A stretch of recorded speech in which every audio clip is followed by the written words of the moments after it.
The crowd roared with laughter as the woman with trembling hands raised a duct-taped rifle to her shoulder.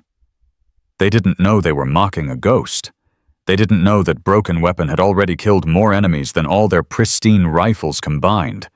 And they sure as hell didn't know that in 11 seconds, she would prove that some things broken, scarred, and barely held together shoot straighter than anything whole ever could. Before we begin, please subscribe to this channel and hit that notification bell. Stay with me until the very end of this story. It gets better with every minute. And comment below with your city so I can see how far Rachel's story travels across the world. Now let's begin. Rachel Thompson's hands wouldn't stop shaking. "Thompson, get your ass over here." She flinched. Sergeant Marcus Rodriguez stood near the equipment shed, his ranger tab catching the light. She'd been hiding behind the crowd for 20 minutes, hoping he wouldn't notice her. No such luck. "Yes, Sergeant. We're short one rifle. Jenkins dropped his in a puddle. Go grab the spare." Her throat went dry. "The spare's broken." "Firing pin." "Then grab whatever we've got. I don't care if it's held together with prayers and duct tape. Move." She moved. The armory's back room smelled like gun oil and regret. Rachel's hands shook worse as she reached for the rifle in the corner, an M4 someone had marked trash in permanent marker. Duct tape held the stock together. The barrel had a visible warp. She picked it up. The weight settled into her hands, and for 3 seconds the shaking stopped. Then it came back twice as hard. She carried it outside. The Rangers saw it and erupted. "Holy shit, is that even a rifle? Thompson, you pull that from a dumpster. Looks like it survived an IED." Marcus snatched it from her hands, held it up like a trophy. "Check it out, boys. Thompson's personal weapon." Laughter rolled across the range. Rachel's nails dug into her palms. "Sergeant Rodriguez." Range Officer Williams approached. Weathered face, quiet authority. "What's going on?" "Just admiring Thompson's contribution, sir." Williams studied the rifle, then studied Rachel. Something shifted in his expression. "That weapon's not safe for use. It's all we've got, unless you want Jenkins to fail his qual." A pause. Williams's eyes narrowed. "Thompson, you know weapons regulations." She nodded.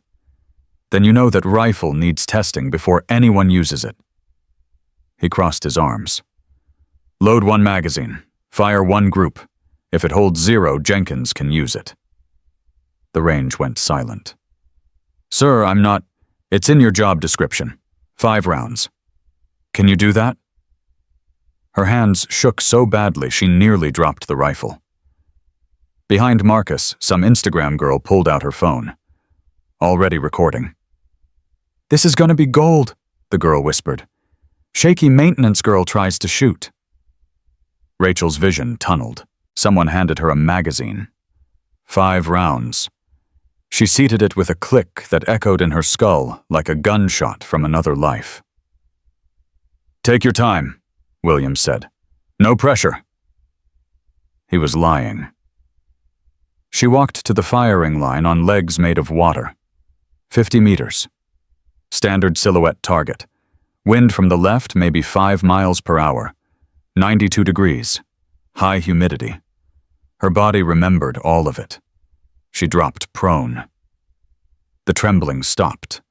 Her breathing shifted 4 seconds in hold, 6 out. Left hand checked the magazine. Right thumb tested the selector. Cheek found the stock weld, and despite the crack, despite the tape, it felt right. Like coming home to a burned house. "Jesus," someone muttered. "She looks like she's done this before." Williams moved closer. Alert now. Watching. Rachel looked through the optic scratched, fogged, cracked. She ignored it entirely. Used the iron sights instead. Noted the wind. The heat shimmer.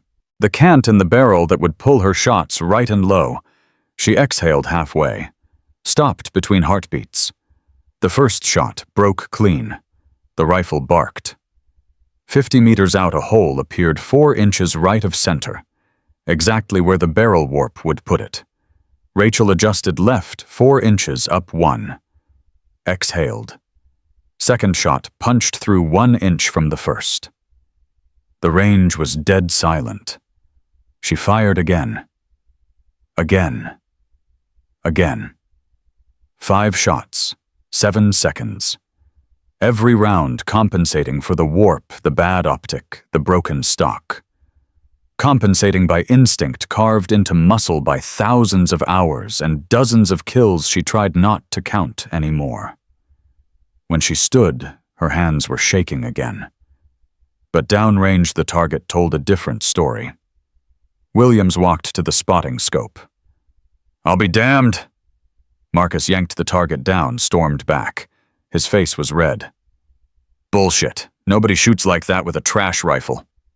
He thrust it at Williams. 5 holes, tight cluster, all vital zone, expert marksman with a perfect weapon. Impossible with this one, unless you knew exactly how impossible weapons behaved. "Thompson." Williams's voice had changed. "Where'd you learn to shoot?" She couldn't answer. Her throat had closed. "I asked you a question." "I'm not a soldier, sir." "The hell you're not." He moved closer. "That wasn't basic marksmanship. That was combat shooting. You didn't use the optic. You calculated barrel deviation on the fly." His voice dropped. "What unit?" Her hands tightened on the rifle. "I need to get back to work." "Answer the question." "She got lucky."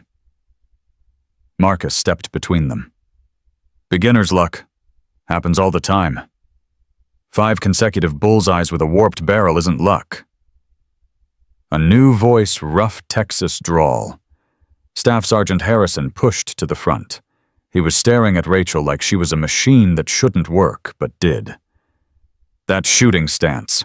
I've seen it exactly once before." Rachel's blood turned to ice water. "Where?" Williams asked. Harrison didn't blink.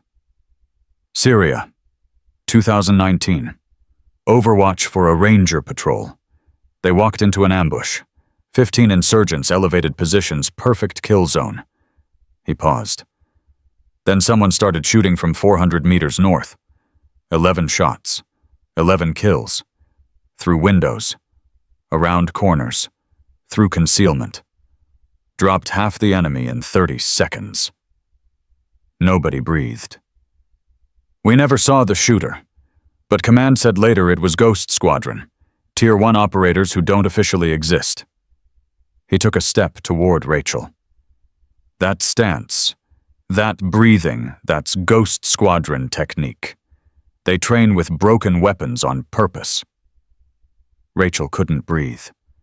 The rifle shook in her hands. "You're crazy," Marcus said. "Thompson's maintenance. Been here 3 years. We'd know if she was some secret operator." "Would we?"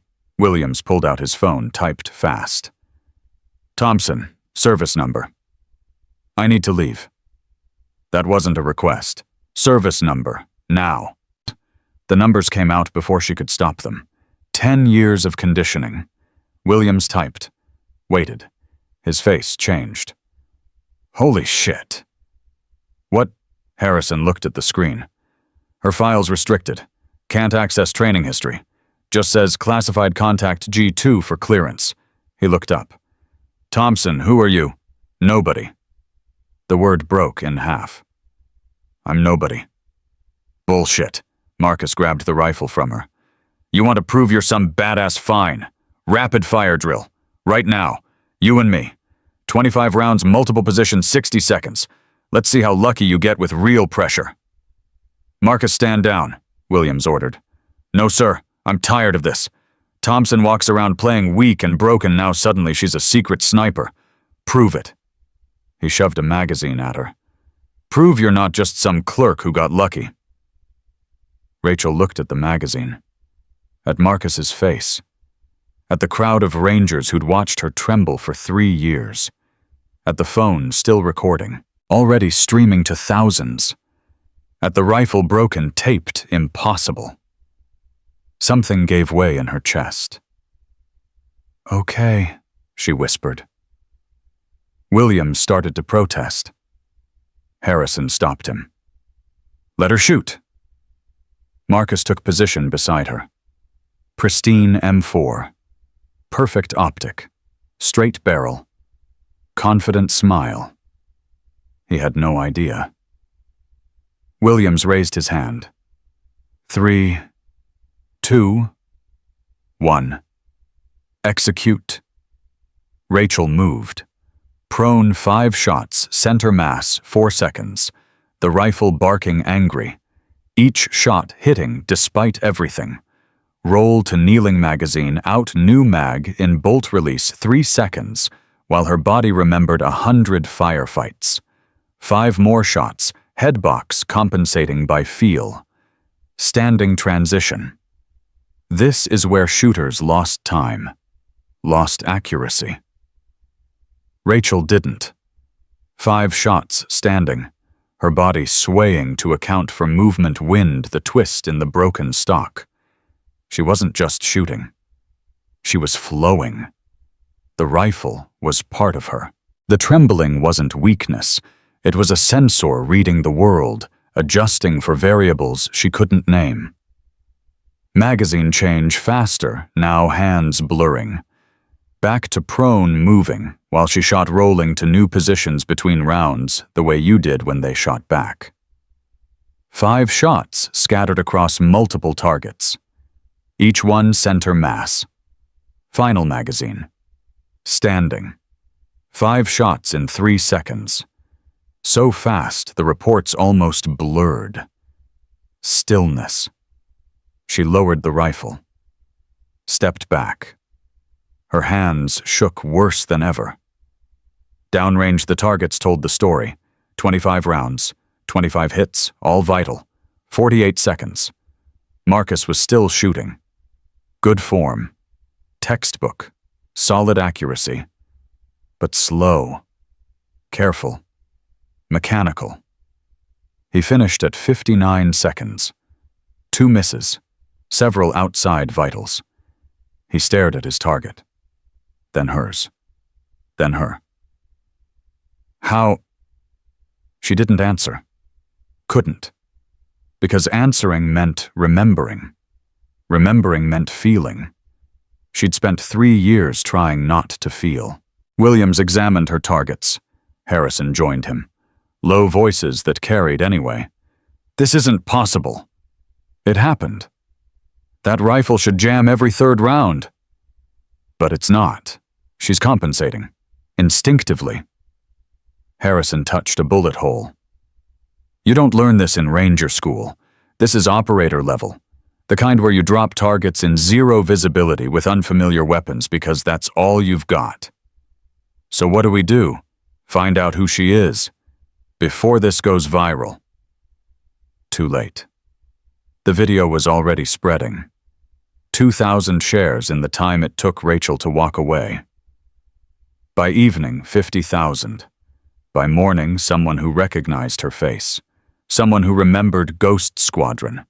Someone who knew why 6 operators went into Yemen and only 1 came back.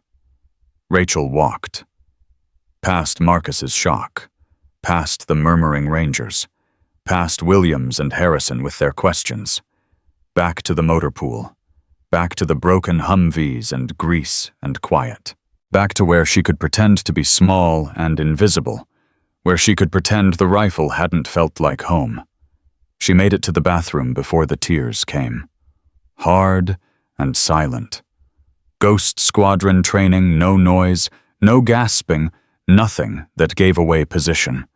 Just water streaming down her face while her body shook, and her mind replayed 25 rounds of perfect muscle memory she'd tried so hard to forget. Her phone buzzed. Again. Continuously.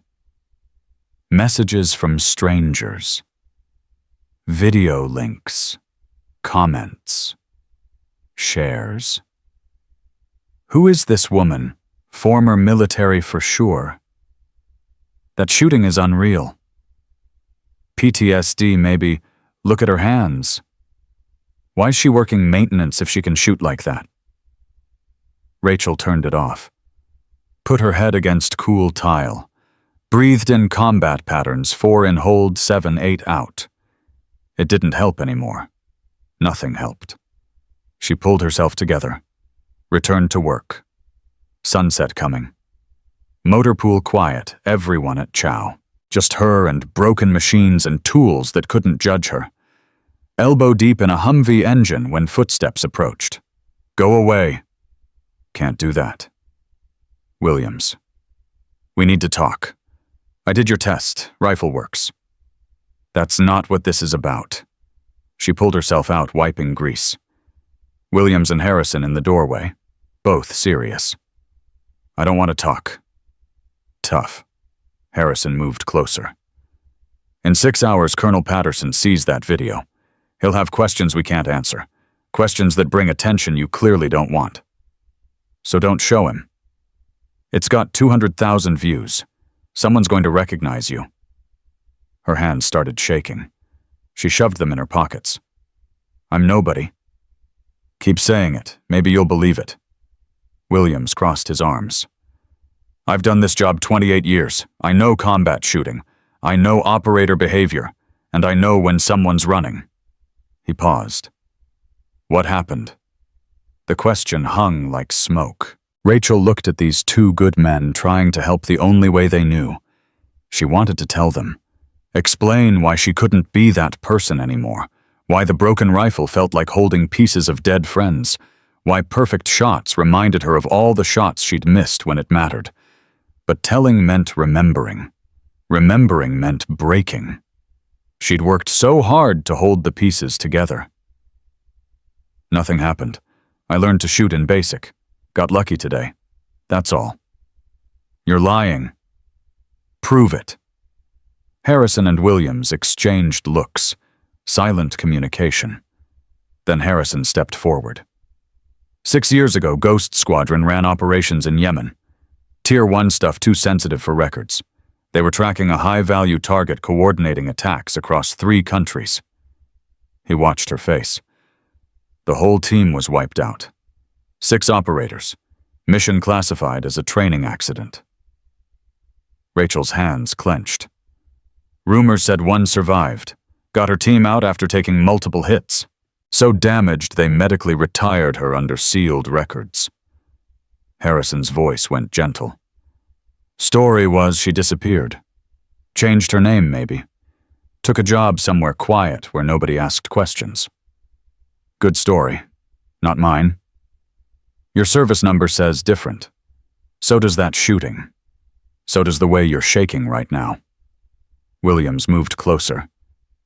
You don't have to tell us, but that video's being analyzed by people who know what to look for. 48 hours someone connects you to Ghost Squadron. When that happens, you won't choose how this goes. The walls closed in. Too small, too bright. Too many eyes and questions and memories she couldn't outrun. I need to work. You need to talk to someone before this explodes. Harrison pulled out cards. Base chaplain and a trauma counselor cleared for classified debriefs. Call 1. Tonight. Rachel didn't take them. I'm fine. You're not fine. Then stop looking. Sharper than intended. I do my job. Don't cause problems. Keep my head down. That's all you should care about. We care because you're one of ours, Williams said. Even if you won't admit it. The words hit like fists. Something cracked behind her ribs, not breaking open, but breaking through. Pressure building for years, finding a weak point. I'm not one of yours. Quiet now. I'm not one of anyone's anymore. She turned to the Humvee. Dismissed them with her back. After a long moment, footsteps echoed away. Alone again. Just her and broken machines. She worked until midnight, until her hands were too tired to shake, until the ghosts got quiet enough to think. Then she locked up, walked to her barracks, a single room, because she couldn't handle roommates, and sat on her bunk staring at her phone. The video had 1 million views. Comments getting worse. Someone ID her. Military Twitter work your magic. That's not normal shooting. Then buried in replies, the comment that froze her blood. That's Ghost Squadron technique. I'd recognize it anywhere. Someone pull her service record. Rachel's hands shook so hard she almost dropped the phone. She powered it off, shoved it in a drawer, lay down staring at ceiling shadows that looked like helicopters and fire and faces of people who'd trusted her to bring them home. She didn't sleep. By morning, everyone would know. By morning, the mockery would turn to pity or awe, or that reverence that made her feel like a fraud because she didn't earn survival. Better soldiers died. By morning, Rachel Thompson would stop being invisible. The ghost she'd been running from for 3 years would finally catch up. But right now in the dark, she could still pretend. Pretend the rifle hadn't whispered her real name. Pretend 25 perfect shots hadn't torn open wounds she'd duct-taped shut. Pretend tomorrow wouldn't come. Her phone buzzed in the drawer. Once. Twice. 10 times. The world had found her, and it wanted answers she'd buried with 6 bodies in the Yemen desert. Rachel pulled the blanket over her head like a child hiding from monsters. But the monsters were already inside. They'd been inside for 3 years, and now everyone was going to see them. Morning came, whether Rachel wanted it or not. She was already in the motor pool by 0500 hands, buried in an engine block when she heard the boots approaching. Multiple pairs. Fast. Thompson. She didn't look up. Busy. Now's not the time to play deaf. Colonel Patterson's voice. She straightened fast, wiping grease coming to attention on instinct she couldn't kill. Patterson stood flanked by 2 MPs and a woman in civilian clothes carrying a tablet. Behind them, Williams and Harrison. The range officer looked like he hadn't slept either. At ease. Patterson studied her face. You know why I'm here? No, sir. Don't insult my intelligence. That video's got 3 million views. Pentagon's been calling since 0400. They want to know who you are and why you're shooting like a Tier 1 operator while working maintenance on my base. Rachel's hands found each other, started twisting. I did a function test like Range Officer Williams requested. That's all. That's all. The woman with the tablet stepped forward. Sharp eyes, government haircut. Master Sergeant Rachel Thompson, Ghost Squadron, Operation Blackout Yemen 2021. Only survivor of a 6-person team ambushed during a classified target interdiction. 3 Purple Hearts, 2 Bronze Stars. Medal of Honor recommended but classified above top secret. She lowered the tablet. Ring any bells? The motor pool tilted sideways. I'm Captain Sarah Kim Jag Kaur. I've been trying to find you for 2 years. Kim moved closer. You disappeared after medical discharge. Changed your name, well reverted to your maiden name. Took a job so far below your skill level that nobody would look twice. Smart. One. She paused. Until yesterday. I don't know what you're talking about. Your service number's flagged in 7 different databases. The moment Williams ran it, alarms went off from here to Fort Meade. Kim pulled up something on her tablet. You want to keep pretending, or you want to tell me why a Medal of Honor recipient is hiding in a motor pool? Rachel's breathing went shallow. I'm not hiding. You're not living either. Patterson's voice was gentler now. Thompson, or should I call you Ghost? So 1. You've got a lot of people asking questions. Important people. The kind who don't like mysteries. Then tell them to stop asking. Can't do that, not after that video. He gestured to Kim. Show her. Kim turned the tablet around. Video compilation. Rachel's shooting from a dozen angles. Slow motion. Analysis overlays. Comments scrolling past like artillery fire. Former Delta identified your technique. SEAL instructor confirmed Ghost Squadron methodology. Someone pulled partial records, says she saved an entire ranger company. Why is she working maintenance? What happened to the rest of her team? Rachel's hands shook harder. Turn it off. It's got 5 million views now, Kim said. By tonight, 10, maybe 20. Every veteran with a phone is trying to ID you. Every military blogger is digging into Ghost Squadron. You've got maybe 6 hours before someone leaks your real name and full story. She closed the tablet. So here's what's happening.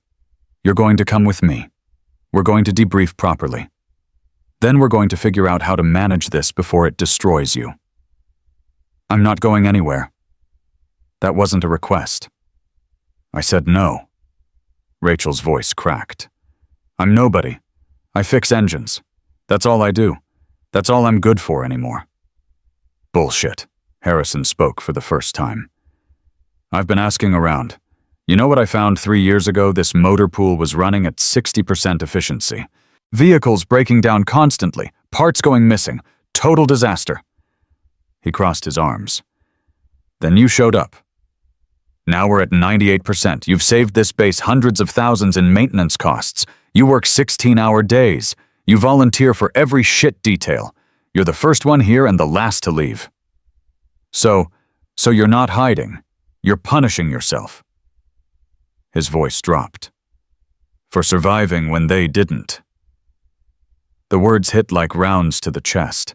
Rachel stumbled back against the Humvee. Staff Sergeant Harrison, Patterson warned. No, sir, she needs to hear this.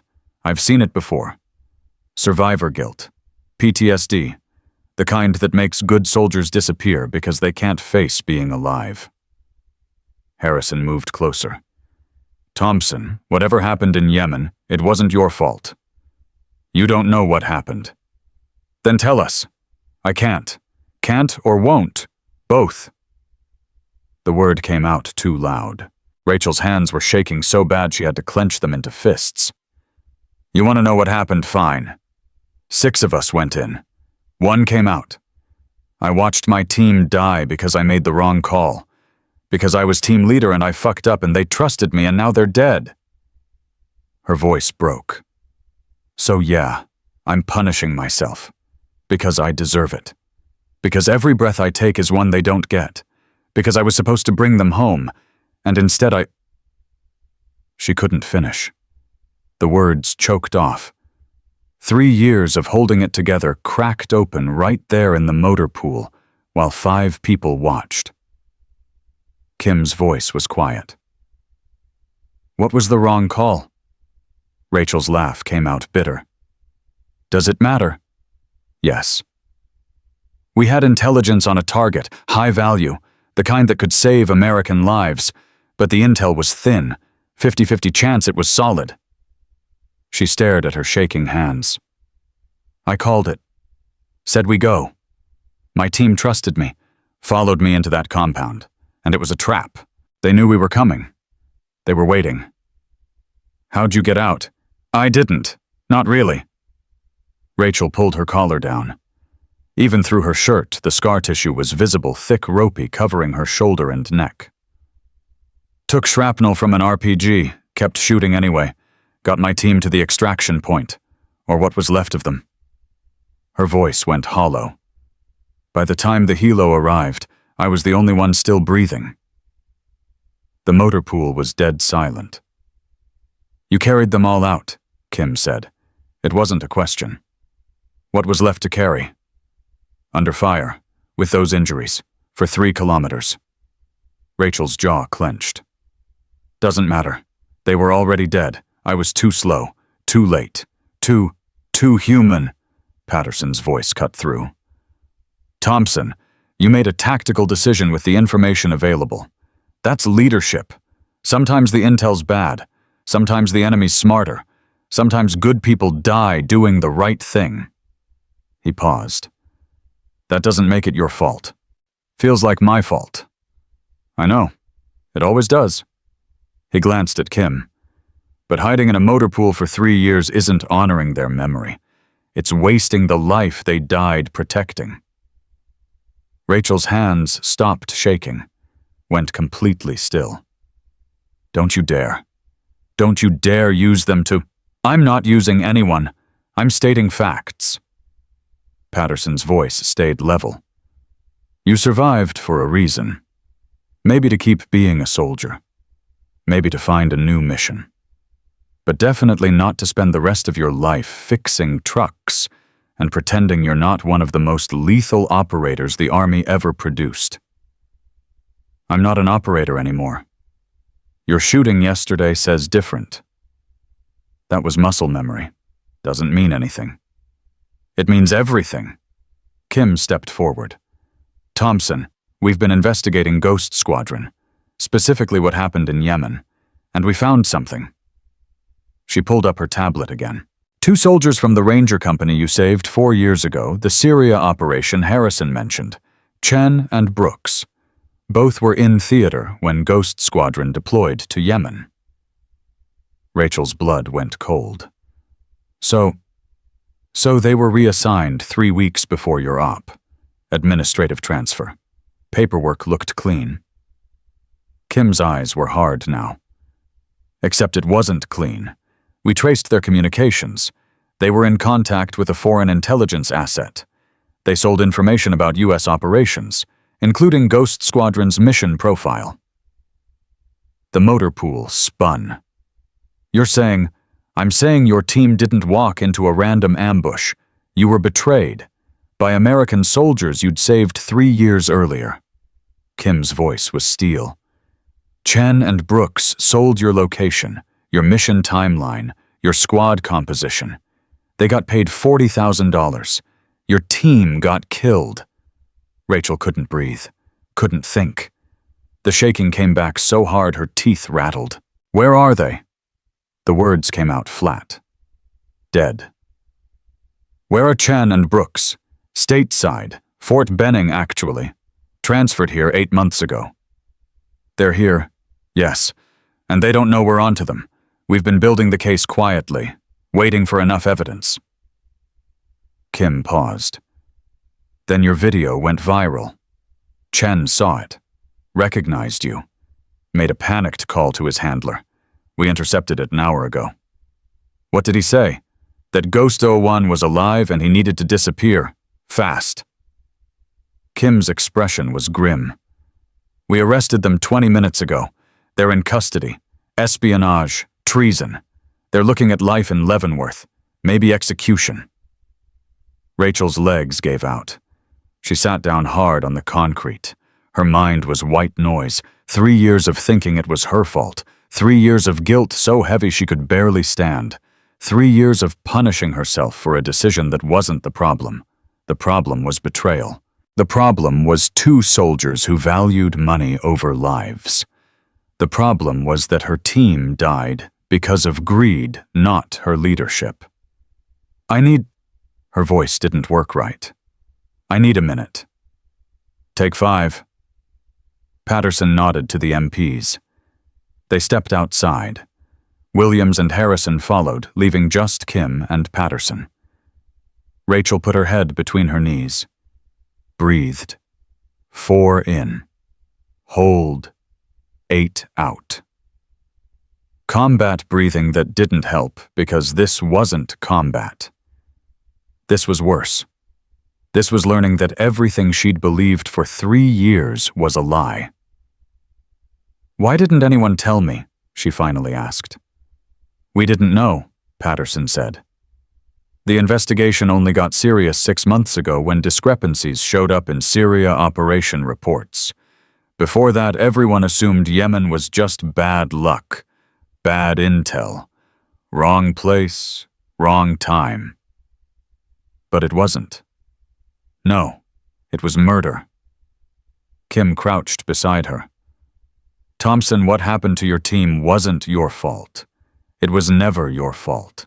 You made the right call with the information you had. The intel looked solid because it was designed to look solid. You walked into a trap because someone sold you out. Rachel's hands found her face, pressed hard. I carried their bodies for 3 kilometers thinking I'd killed them, thinking if I'd just waited one more day, verified one more source, made one more check. They'd still be dead, Kim said bluntly, because Chen and Brooks would have sold you out no matter what. Different day, same result. The only difference is you survived. And that's not your fault either. That's you being one hell of a soldier. I don't feel like a soldier. You shot expert marksman with a broken rifle while having a panic attack. I'd say you're still a soldier. Despite everything, Rachel's mouth twitched. Not quite a smile. Not quite anything. That rifle shouldn't have worked. But you made it work, because that's what operators do. Kim stood. Now here's what happens next. You're going to finish that qualification today. You're going to show everyone watching that video that broken things can still be dangerous. Then you're going to let Jag handle Chen and Brooks while you figure out what comes next. What if I don't want to shoot again? Then don't. But make that choice for the right reasons. Not because you think you failed.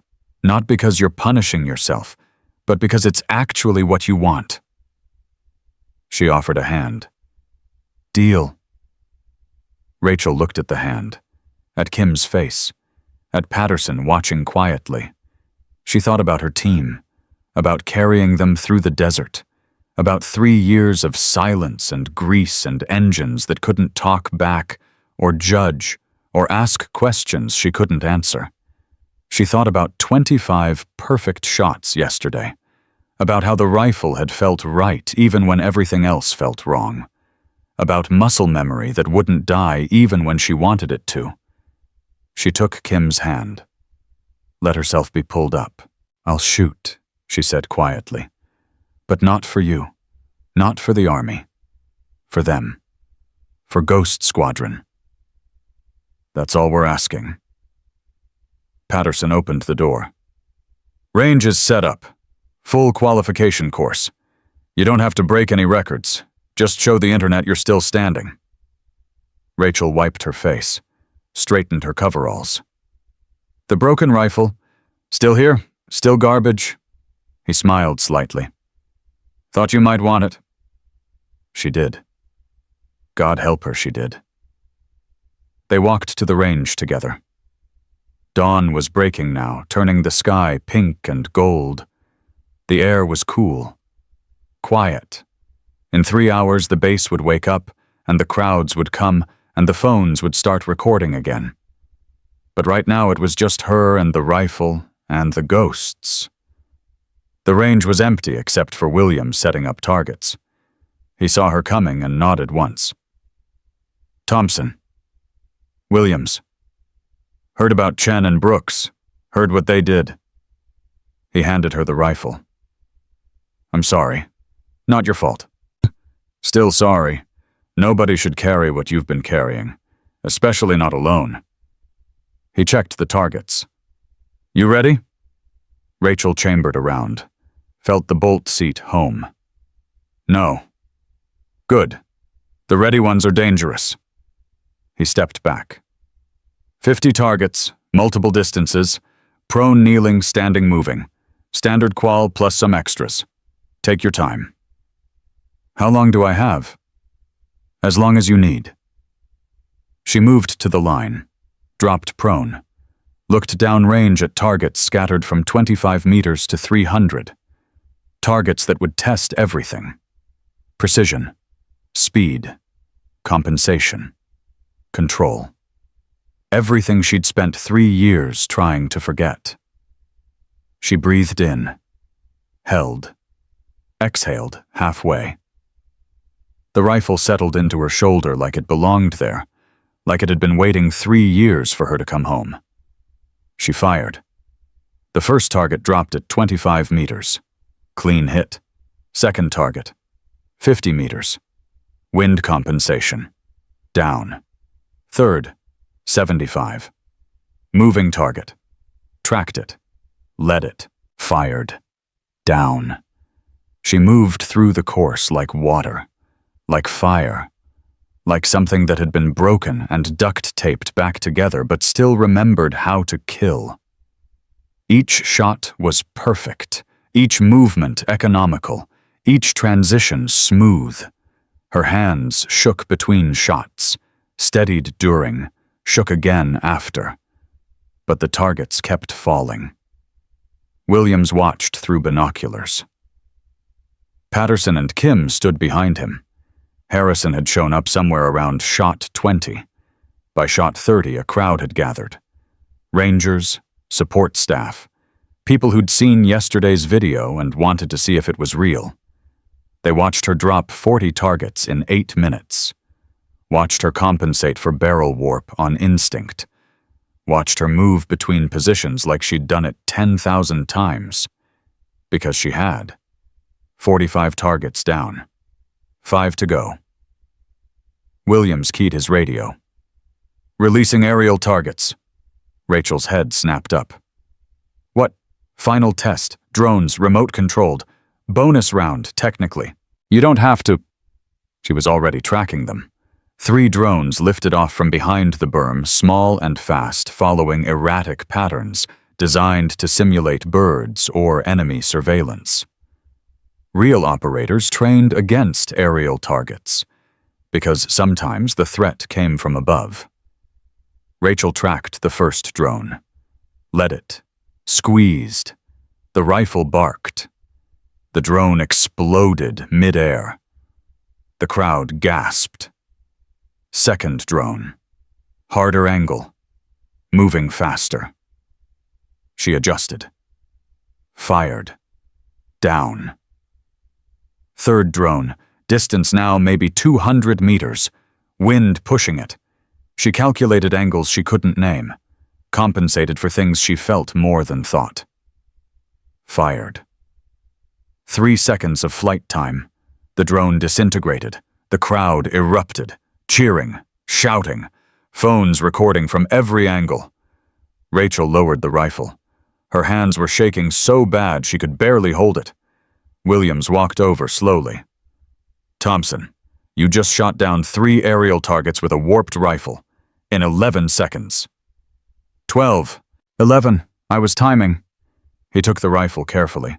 "That's impossible." "So I've been told." "How?" She looked at her hands, still shaking. Always shaking. "Practice. Lots of practice. And really good teachers who are all dead now." The words hit the crowd like cold water. Silence spread. Patterson stepped forward. "Thompson, you just qualified expert marksman, again, with a rifle that shouldn't function, in front of 500 witnesses and 2 million streaming viewers." 2 million. Kim held up her tablet. "Videos streaming live. Military channels picked it up. You're trending on Twitter. Someone just identified you as Ghost-01. Your real name's going to break in the next hour. Maybe less." Rachel's chest tightened. "Can you stop it?" "No, too late. But we can control the narrative." Kim's voice was firm. "Here's what I recommend. You give a statement. Short. Simple. Confirm your identity. Acknowledge your service. Thank your team. Then you walk away and let JAG and public affairs handle the rest." "I can't. I'm not good at talking. You don't have to be good. You just have to be honest." Patterson moved beside her. "These people want to know who you are. Give them the truth. Then you get to decide what comes next. Stay in service. Retire properly this time. Take time. Whatever you need. But do it as yourself, not as someone hiding in a motor pool." Rachel looked at the crowd, at faces watching her with awe and respect and curiosity, at phones recording, at the broken rifle in Williams's hands, at the sunrise turning everything gold. She thought about Ghost Squadron, about 6 operators who'd trusted her, who'd followed her into hell, who'd died because 2 soldiers valued money over honor. She thought about 3 years of silence. Maybe it was time to speak. "Okay," she whispered. "I'll do it." Kim pulled out professional recording equipment. Set it up fast.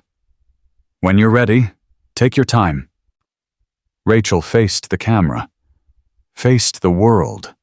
Her hands wouldn't stop shaking, but she didn't hide them anymore. My name is Rachel Thompson.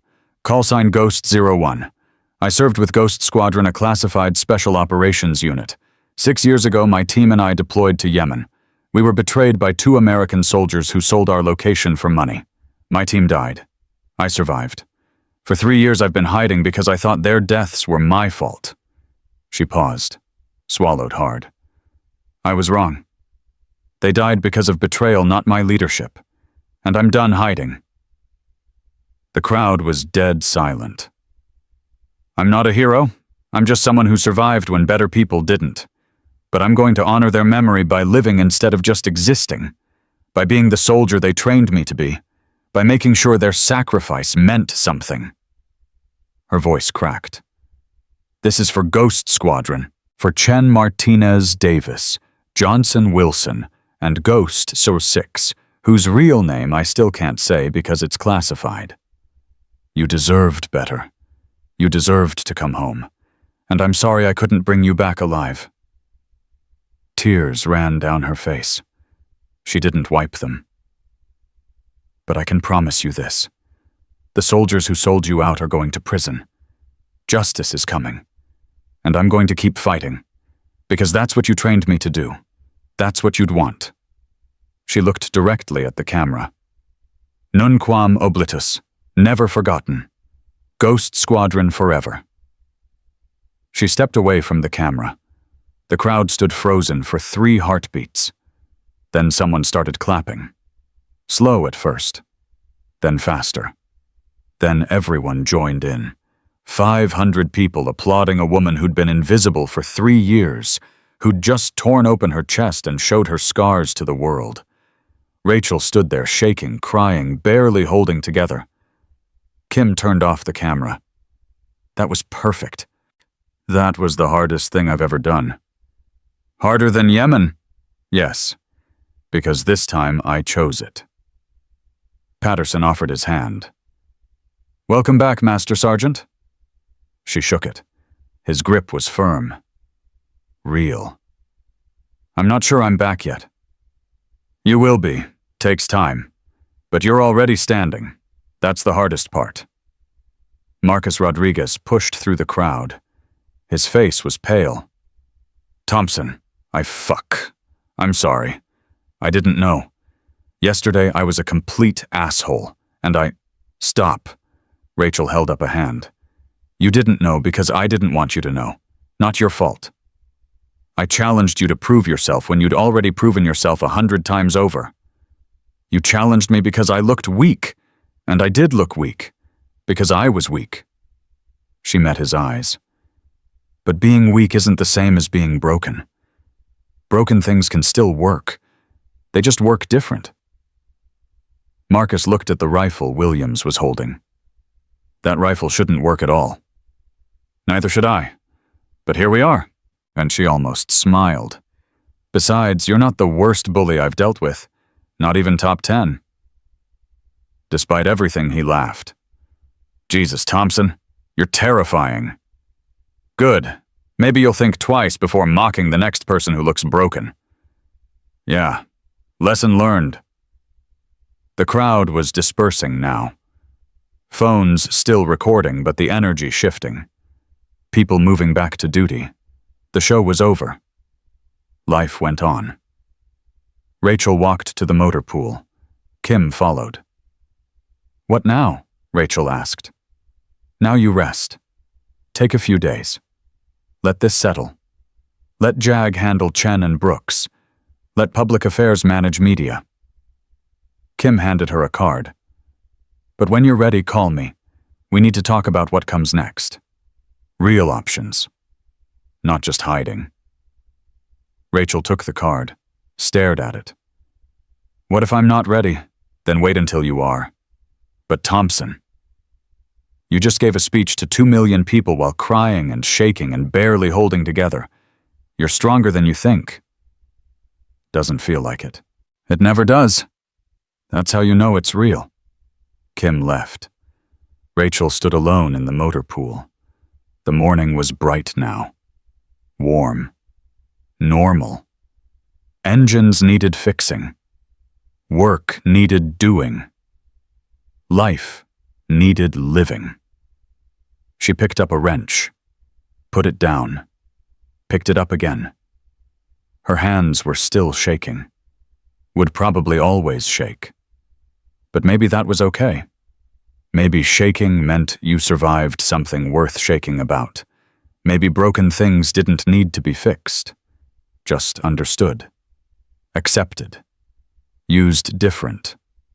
She opened the Humvee hood, got to work. And for the first time in 3 years, the ghosts were quiet. Not gone. Never gone. But quiet enough to let her breathe. The quiet lasted exactly 47 minutes. Rachel had just torqued down a cylinder head when boots hammered across the concrete. Multiple pairs. Running. Thompson. She turned. MPs, 6 of them. Full gear. Their expressions were hard. Her stomach dropped. What's wrong? Chen escaped custody.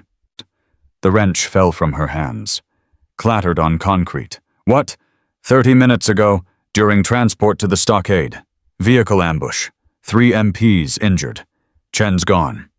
The lead MP, Sergeant Davis, was breathing hard. Brooks is secure, but Chen had help. Professional help. We think he's coming for me. Not a question. Rachel's hands went still. Combat calm settling over her like ice water. He knows I'm the one who can testify about Yemen, about what he sold. Without me, it's just circumstantial. We're moving you to protective custody. No. That wasn't a request. I'm not hiding. Rachel picked up the wrench, set it down carefully. Her mind was already working. Calculating. Where was the ambush? North Gate, 2 miles from here. How many hostiles? Unknown. At least 4. Armed. Coordinated. They knew the transport route and timing. Davis moved closer. Thompson, these aren't amateurs. Chen's handler sent a professional team. You're the target. We need to secure you now. Or we use me as bait. Absolutely not. Listen to me. Rachel's voice was steady now. Cold. The voice that had led operators through hell. Chen's panicked, desperate. He'll make mistakes, but only if he thinks he has a chance. You lock me down, he disappears, runs. You'll never find him. But if I'm visible, vulnerable, he'll come. And get you killed. Maybe. Or maybe I'm harder to kill than he remembers. She met Davis's eyes. I survived Yemen. I can survive one traitor. Colonel Patterson will never approve this. Then don't tell him until it's done. Rachel pulled off her coveralls. Underneath was a simple t-shirt and cargo pants. Combat ready without trying. 3 years of habit. Where's Williams and Harrison? Range office. Why? Because I need weapons, real ones, and people who know how to use them. She started walking. Davis grabbed her arm. Thompson, this is insane. No. Insane was hiding for 3 years. This is just tactical. She pulled free. Chen sold my team. Got them killed for $40,000. You think I'm going to run from him? Not happening. Not ever. She walked. The MPs followed. Had to.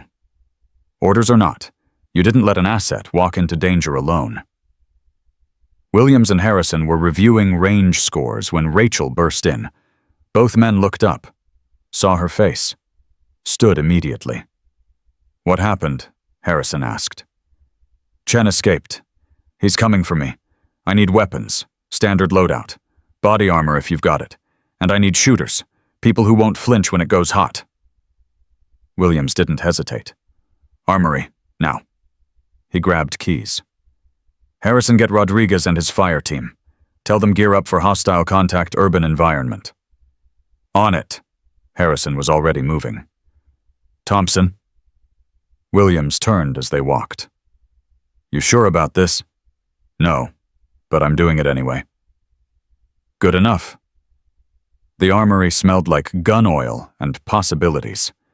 Williams worked fast. M4 carbine, not the broken trainer, but a real weapon zeroed and maintained. 4 magazines. Plate carrier with ceramic plates. Sidearm SIG P320. Flashbang. Smoke grenade. Radio headset. Rachel geared up like she'd never stopped. Muscle memory flowing. Plate carrier settled on her shoulders with familiar weight.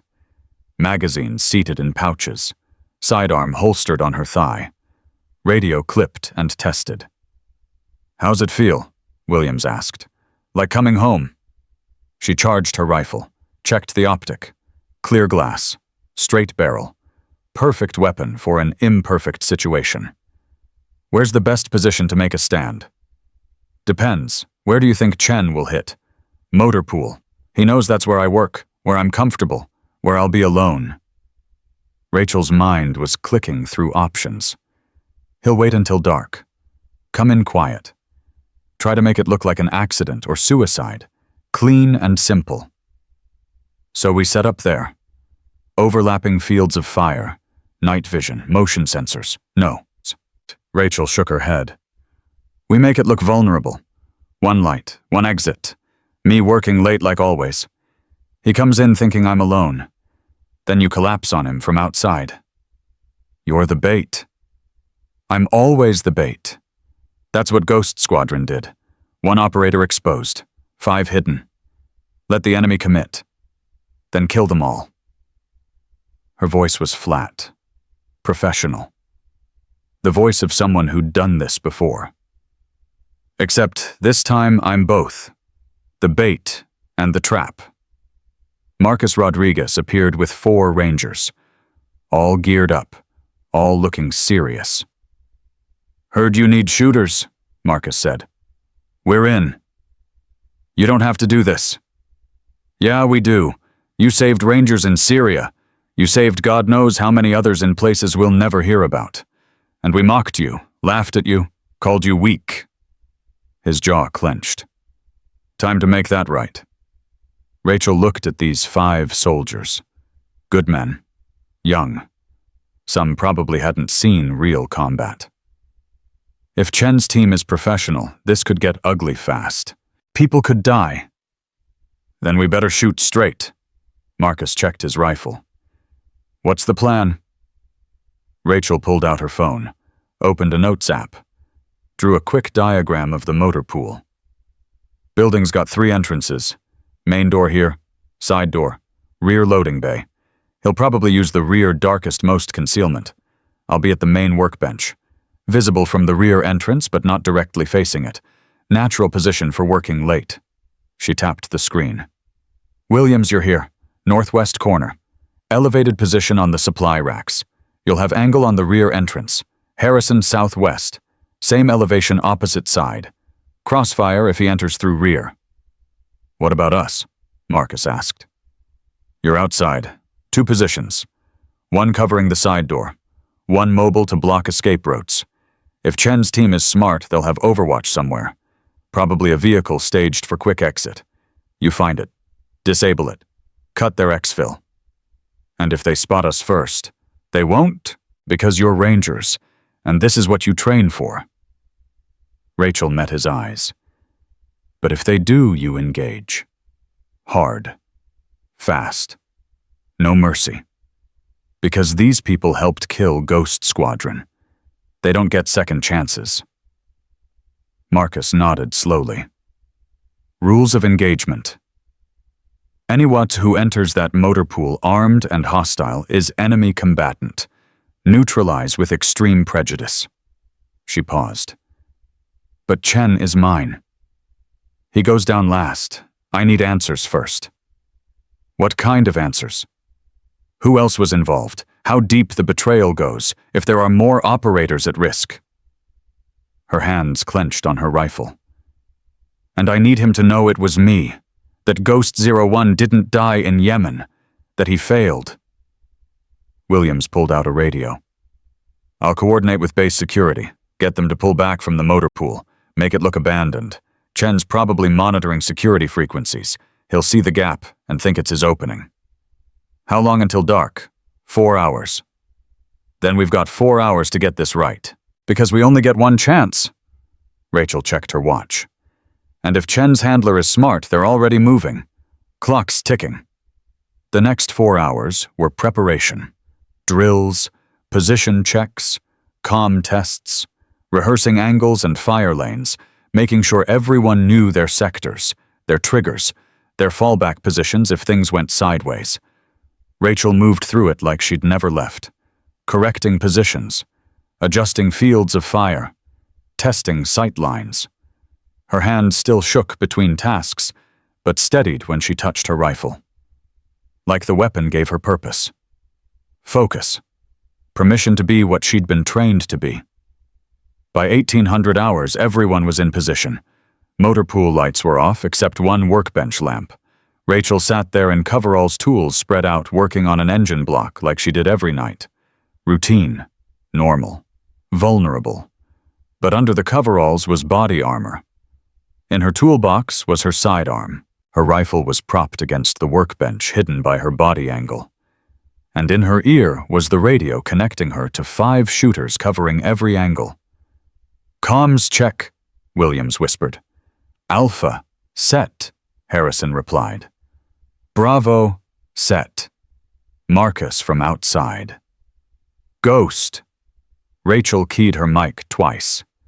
Acknowledgement without speaking. Old habits. "All stations, we're green. Maintain silence unless hostile contact."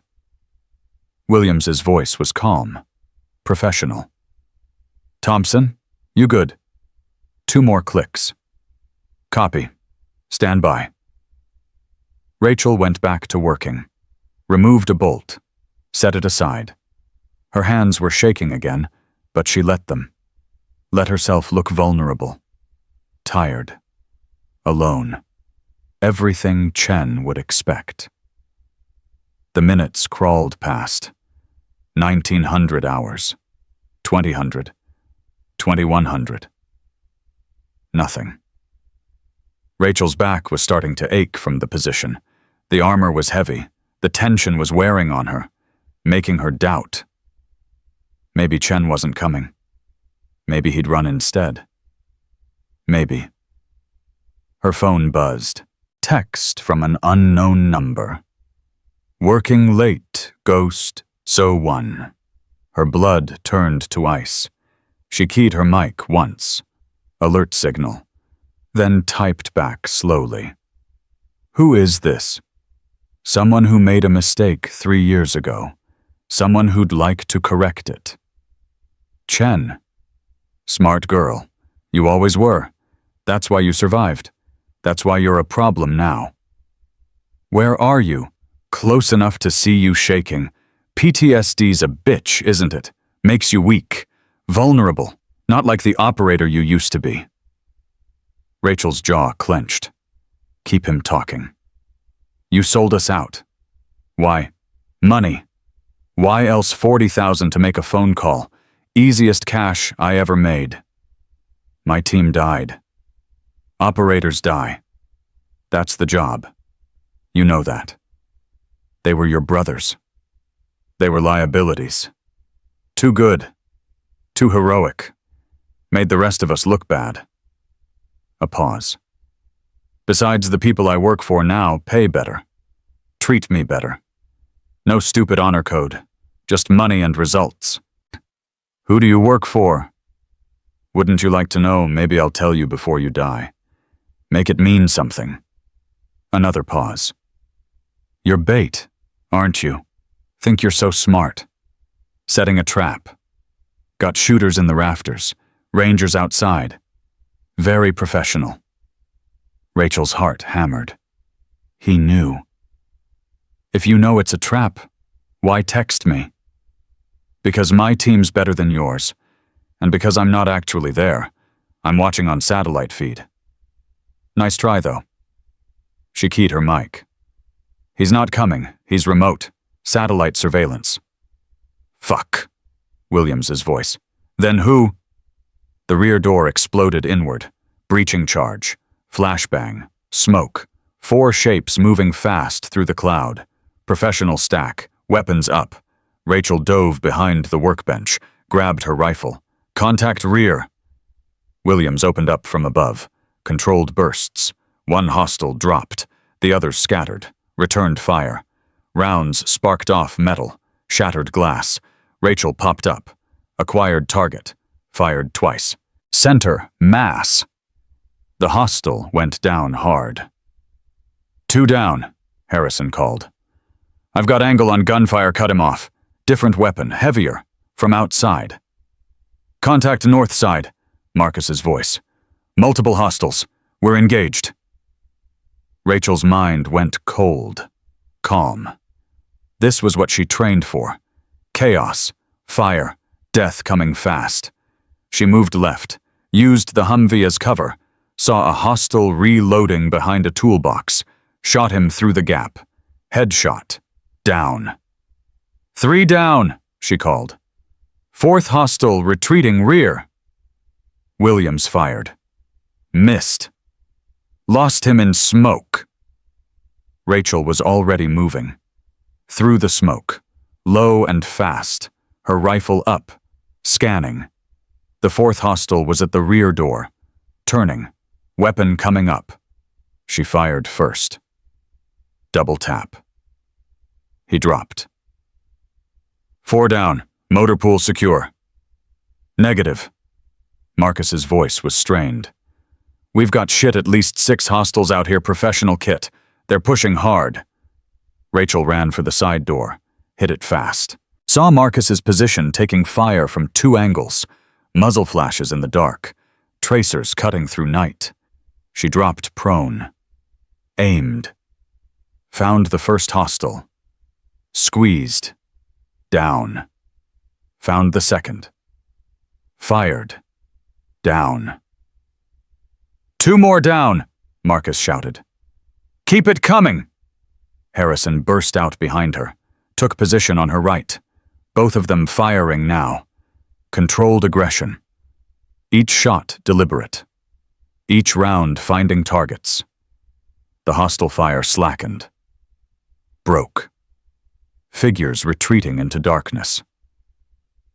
They're running. Marcus's team was moving now. Pursuing. We've got weight vehicle at the east gate. Rachel was up and running before she thought about it.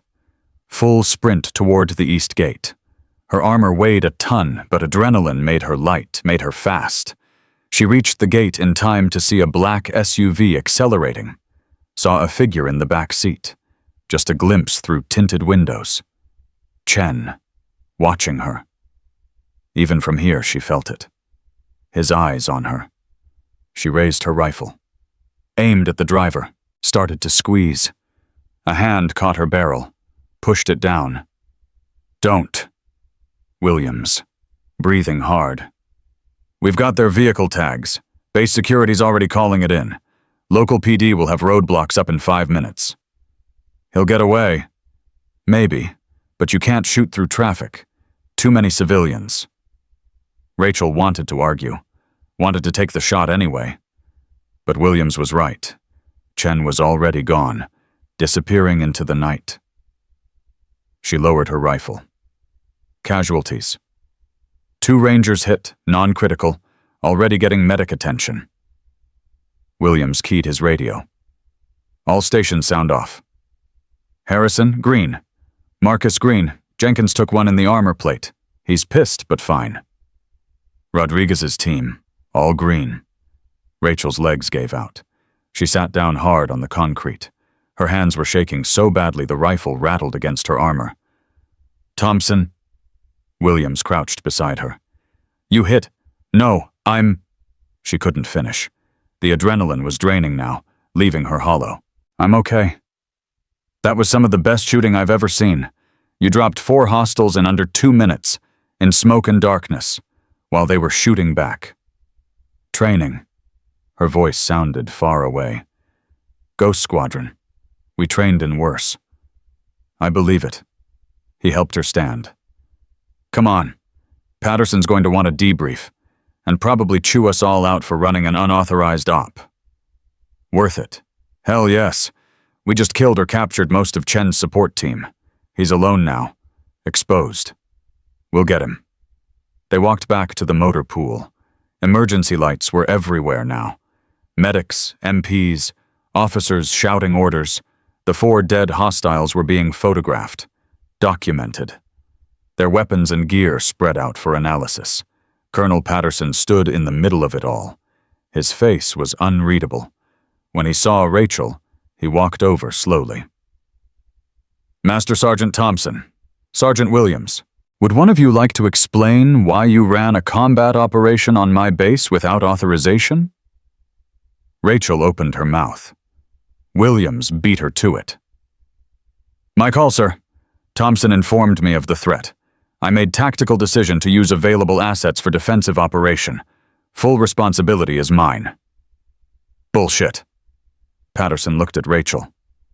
This was your op, your plan, your execution. She met his eyes. Yes, sir. You used yourself as bait, put 5 other soldiers at risk, engaged hostile forces in a populated area. Yes, sir. And killed 4 enemy combatants, routed at least 6 more, protected this base and everyone on it from a coordinated assault. He paused. Without losing a single friendly. Rachel blinked. Sir, that was some of the finest tactical leadership I've seen in 30 years. Completely insane, totally against protocol, and absolutely the right call. He almost smiled. If you ever pull something like this again without telling me first, I'll have you court-martialed. Clear? Crystal, sir. Good. Now get to medical, get checked out, then get some sleep. Because tomorrow Jag's going to want a very detailed debrief. He turned to Williams. Same goes for you, and your Rangers. Good work, all of you. He walked away. Rachel just stood there, trying to process. They'd just fought a battle on U.S. soil, killed 4 people. And Patterson was compliments them. Thompson. Captain Kim appeared from nowhere. You look like hell. Feel worse. I bet. Come on, medical tent. Then we talk. The medical tent was organized chaos. Jenkins was getting his armor plate replaced and complaining loudly about missing the fun. The 2 injured Rangers were getting stitched up. Both were grinning. Combat high. They'd been in a real fight and survived. A medic checked Rachel over. Bruises, strain, mild dehydration. Nothing serious. He cleared her with orders to rest. Kim pulled her aside. Chen got away. I know. But we got his phone. One of the dead hostiles was carrying it, probably his handler. Kim's eyes were bright. We're cracking it now. Full contact list, communication logs, everything. How long? Hours. Maybe less. Tech guys are good. She paused. Thompson, you did it. You broke his network. He's alone now, hunted. We'll find him. What if you don't? We will. He can't hide forever. Not with his face on every law enforcement database in the country. Kim squeezed her shoulder. For now, you did enough. More than enough. You fought back. You survived. You protected your people. That's all anyone can ask. Rachel wanted to believe that. Wanted to feel victorious. But all she felt was tired. Empty. Like she'd spent everything and had nothing left. I need to sleep. Go. Your barracks are being guarded. 24-hour security until Chen's caught. You're safe. Safe. The word felt foreign. Rachel hadn't felt safe in 3 years. Wasn't sure she remembered how. She walked to her barracks in the dark. The base was quiet now. Crisis passed. Normal routine returning. In 12 hours, people would forget this happened. Move on. Back to their lives. But Rachel wouldn't forget. Couldn't. She'd just killed 4 people. Shot them dead without hesitation, without remorse. Because that's what operators did. What she was trained to do. What she'd tried so hard to stop being. Her room was exactly as she'd left it. Small, bare, no decorations, no photos, nothing personal. Like she'd been afraid to admit she lived here. Afraid to be real. She stripped off her armor, her weapons, stood in the shower until the water ran cold, scrubbed off gunpowder residue and blood that wasn't hers, and the smell of smoke and death.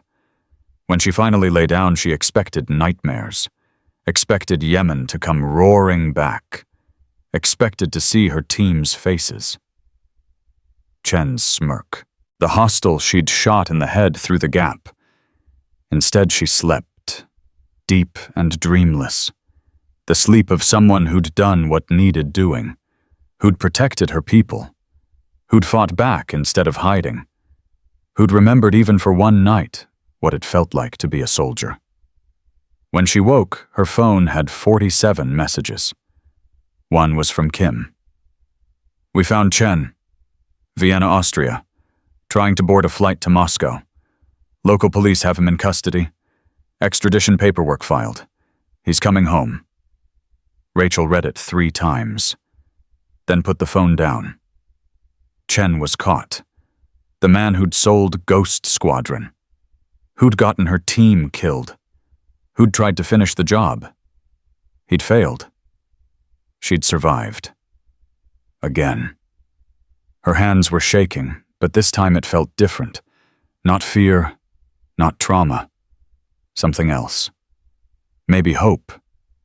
She looked at her reflection in the small mirror, saw the scars on her neck, the shadows under her eyes, the ghost of who she used to be.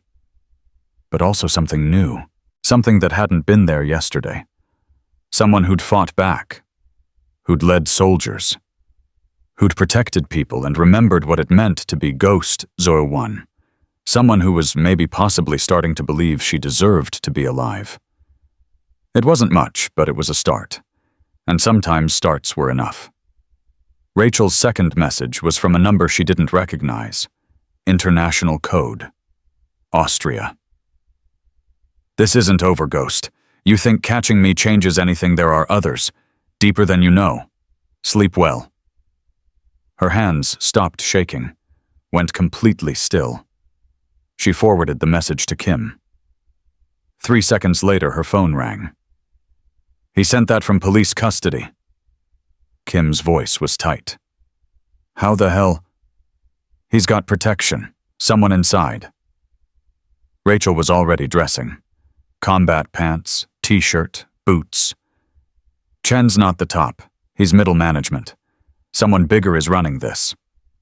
We're tracing the message now. Thompson, stay put. We've got—" "No." Rachel grabbed her jacket. "If Chen's got protection, he's getting pulled out. Diplomatic immunity, extradition delays, legal games. He'll disappear again." "That's not your problem." "It's exactly my problem. Ghost Squadron's my problem. Has been for 3 years. She checked her watch. 0600. "What's the fastest way to Vienna?" "You can't be serious." "Dead serious. He said there are others. Deeper threats. If Chen talks, we find them. If he disappears, they stay hidden. Keep selling out operators. Keep getting people killed." Rachel's voice went cold. "I'm not letting that happen. Thompson, you're not authorized. Then authorize me, or don't. Either way, I'm going." She paused. "Ghost Squadron taught me something. When you've got the enemy cornered, you don't wait for paperwork. You finish the mission." Silence on the line. Then Kim swore quietly. "There's a military transport leaving in 2 hours. Medical supplies to Ramstein. I can get you on it. You on? But Thompson, this is completely off book. If you get caught—" "I won't. What's Chen's location?" "Holding cell at Vienna International Airport. Heavy security. Austrian Federal Police. You can't just walk in there." "Watch me." Rachel hung up. grabbed her go-bag she'd kept one packed for 3 years without knowing why. Now she knew. Some habits died hard. Some not at all. She made it to the flight line in 20 minutes. The C-17 was loading cargo. Kim was there waiting. She looked exhausted. "This is insane," Kim said. "You already told me that." "I'm telling you again. You have no authority in Austria, no jurisdiction, no backup. If Chen's protection is real, you could start an international incident. Or I could finish what Ghost Squadron started." Rachel adjusted her bag. "Chen said there are others. That means this goes deeper than 2 traitors. Could be a whole network. Officers, contractors, people with access to classified operations." She met Kim's eyes. "How many more teams get sold out if we don't stop this?" Kim handed her a folder. "Everything we have on Chen's arrest. Location, security details, contact info for the legal attaché at the embassy. He doesn't know you're coming, but he's been briefed on Ghost Squadron. Use his name if you need leverage." "Thank you." "Don't thank me. If this goes sideways, I'll deny everything. You're a traumatized veteran who went rogue. Clear, crystal. One more thing." Kim pulled out a locked case, opened it. Inside was Rachel's sidearm. Cleaned. Loaded. "You didn't get this from me." Rachel took it, checked the chamber, holstered it under her jacket. "Never saw you. Good luck, Ghost." The flight to Ramstein took 8 hours. Rachel didn't sleep. Couldn't. Her mind was running scenarios. How to get to Chen. How to make him talk.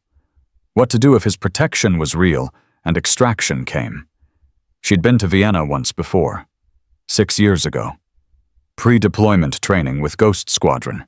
They'd spent 2 weeks learning urban tactics in European cities. Vienna was elegant, old, full of tourists and history, and about 1 million places to hide or disappear. Chen picked the right city to run to, but he'd also picked the wrong person to run from. They landed at Ramstein at 1400 local. Rachel caught a military hop to Vienna Supply run 40 minutes. By 1600, she was on the ground at a small Austrian military airfield outside the city. No one questioned her. Military ID and a confident stride opened doors. She grabbed a taxi into the city, gave the driver the airport address in broken German she'd learned years ago. The driver eyed her in the mirror. "You are American military. Was. Not anymore. You look military still. The way you sit. The way you watch." He smiled slightly. "My father was Jagdkommando, Austrian Special Forces. I know the look." Rachel didn't respond. Watched the city roll past. Elegant buildings, cobblestone streets. Everything civilized and ancient and completely wrong for what she was about to do. The airport was modern. Glass and steel. International hub. She paid the driver. Walked inside like she belonged. Found a bathroom. Changed clothes. Civilian now. Dark pants, plain shirt. Jacket that hid her sidearm. Pulled her hair back. No makeup. Nothing memorable. Ghost Squadron had taught her how to disappear in crowds, how to be nobody. She found a coffee shop with sightlines to the main terminal. Ordered espresso she didn't drink. Opened her phone. Pulled up the embassy contact Kim had given her. Typed a message. "Need to speak with Chen. Ghost Squadron case. Time sensitive?" The reply came in 3 minutes. "Who is this? Ghost 01, Rachel Thompson. Captain Kim gave me your contact." "Thompson, you're supposed to be stateside. How are you, never mind. Don't tell me. Chen's in AFP custody, level 3 holding. You can't access him without authorization." "Get me authorization." "That's not how this works. There are protocols, diplomatic channels. You can't just—" "Chen texted me this morning, from custody. Said there are others. Deeper threats. Someone's protecting him. If he gets pulled out, we lose everything. She paused. I need 20 minutes with him. That's all. Even if I could arrange it, which I can't. What makes you think he'll talk? Because I'm the one who survived. I'm the ghost he tried to kill twice, and I'm going to make him understand that talking is his only way out alive. A longer pause. You're not going to kill him. Not if he cooperates. Thompson, that's not reassuring. It's honest. 20 minutes. Get me in or I find another way. And my way will be messier. Stand by. Rachel waited, finished her cold espresso, watched people flow through the terminal. Families, business people, tourists. All of them safe, protected. None of them knowing that soldiers died in shadows to keep them that way. Her phone buzzed. You're clear, but Thompson official channels only. No cowboy shit. The Austrians are cooperating, but they're watching. One wrong move and you're detained. Clear. Clear. Where? AFP headquarters. 20 minutes. Black sedan outside Terminal 3. Driver knows you're coming. Rachel stood. Walked to Terminal 3. The black sedan was waiting. Driver was 40-ish. Professional. Didn't introduce himself. Just opened the door. They drove in silence. Rachel watched the route, memorized turns, exits, in case things went bad and she needed to run. AFP headquarters was nondescript. Modern building, high security. The driver showed credentials. They were waved through. Parked underground. Wait here, the driver said. Someone will escort you. Rachel waited. 2 minutes later, a woman in AFP uniform approached. Captain's insignia. Hard eyes. Thompson. Yes. Captain Steiner, I'm told you need to speak with the prisoner. That's correct. You have 20 minutes. We'll be monitoring. Any threats, any violence, the interview ends immediately. Understood. Understood. They walked through corridors. Concrete. Fluorescent lights, no windows, maximum security wing. 2 more checkpoints. Body scanner. Pat down. They found her sidearm immediately. You can't bring that in, Steiner said. I know. Rachel handed it over. Knew she wouldn't get it back. Didn't care. She didn't need a gun for this. Final door, interview room beyond. Small, table, 2 chairs. Camera in the corner. Chen sat on one side. Handcuffed, looking smug. He grinned when he saw her. Ghost 01. You actually came. I'm flattered. Rachel sat down across from him. Said nothing. Just stared. Chen's grin faded slightly. You're supposed to be broken. Traumatized. Hiding in a motor pool. What happened? You did. You made me remember who I am. And who's that? The woman who survived when you tried to kill me twice. The woman who just killed 4 of your team. The woman who's going to make sure you never see sunlight again. Chen leaned back. Big talk for someone with no authority here. I've got lawyers coming. Diplomatic protection. I'll be out in 48 hours. Who's protecting you? Wouldn't you like to know? Yes, that's why I'm here. Rachel's voice stayed level, calm. You sent me a message. Said there are others, deeper than I know. So I'm asking, who are they? Why would I tell you? Because right now you're a loose end. You failed twice. Your team's dead. Your contact's phone is compromised. And I'm alive telling everyone you sold out Ghost Squadron. She leaned forward. How long before your protection decides you're more valuable dead than alive? Chen's smile flickered. They wouldn't. Wouldn't they? You think they care about you? You're middle management. Expendable. The moment you become a liability, you disappear. Accident in custody. Suicide. Heart attack. Easy. Rachel's eyes were cold. But if you talk now, if you give me names and evidence, I can protect you. Federal custody. Witness protection. Life instead of death. You're bluffing. Am I? Your team tried to kill me yesterday. 4 of them died. The others ran. You think that makes you look good to your handlers? You think they're impressed? You let one traumatized operator dismantle your entire operation. Chen's jaw clenched. I didn't let you do anything. No. You failed. And failures don't get protection. They get eliminated. She paused. Talk now. Names, locations, how deep this goes. Give me something useful and I'll make sure you live long enough to stand trial. And if I don't, then I walk away. Let your protection handle you. Maybe they get you out, maybe they don't. Either way, you're alone. Rachel stood. Your choice. Die a traitor or live a witness. 10 seconds. Wait. She stopped. Turned. Chen was sweating now. The smugness was gone. Reality was setting in. How do I know you'll keep your word? You don't. But I've never broken a promise to anyone. Not in 10 years of service. Not to my team. Not to anyone. Her voice softened slightly. You betrayed 6 people who trusted you.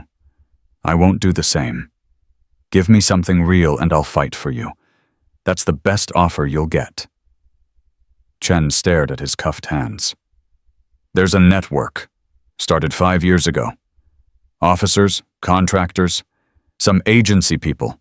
They sell classified information, mission details, personnel movements, whatever pays. Who runs it? I don't know. Nobody knows. It's compartmented. You only know your contact, your handler. Never the top. Who's your handler? Was, past tense. Your little shootout got him killed. He was one of the 4 dead hostiles. Rachel's mind clicked. The one with your phone. Yeah, Collins, former Delta. Good operator gone bad. He recruited me. Said it was easy money. Low risk. Just pass along some information. Nobody gets hurt. 6 people died. I didn't know that would happen.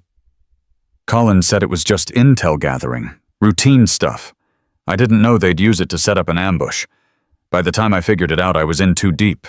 They had evidence, recordings. They owned me. What about Brooks?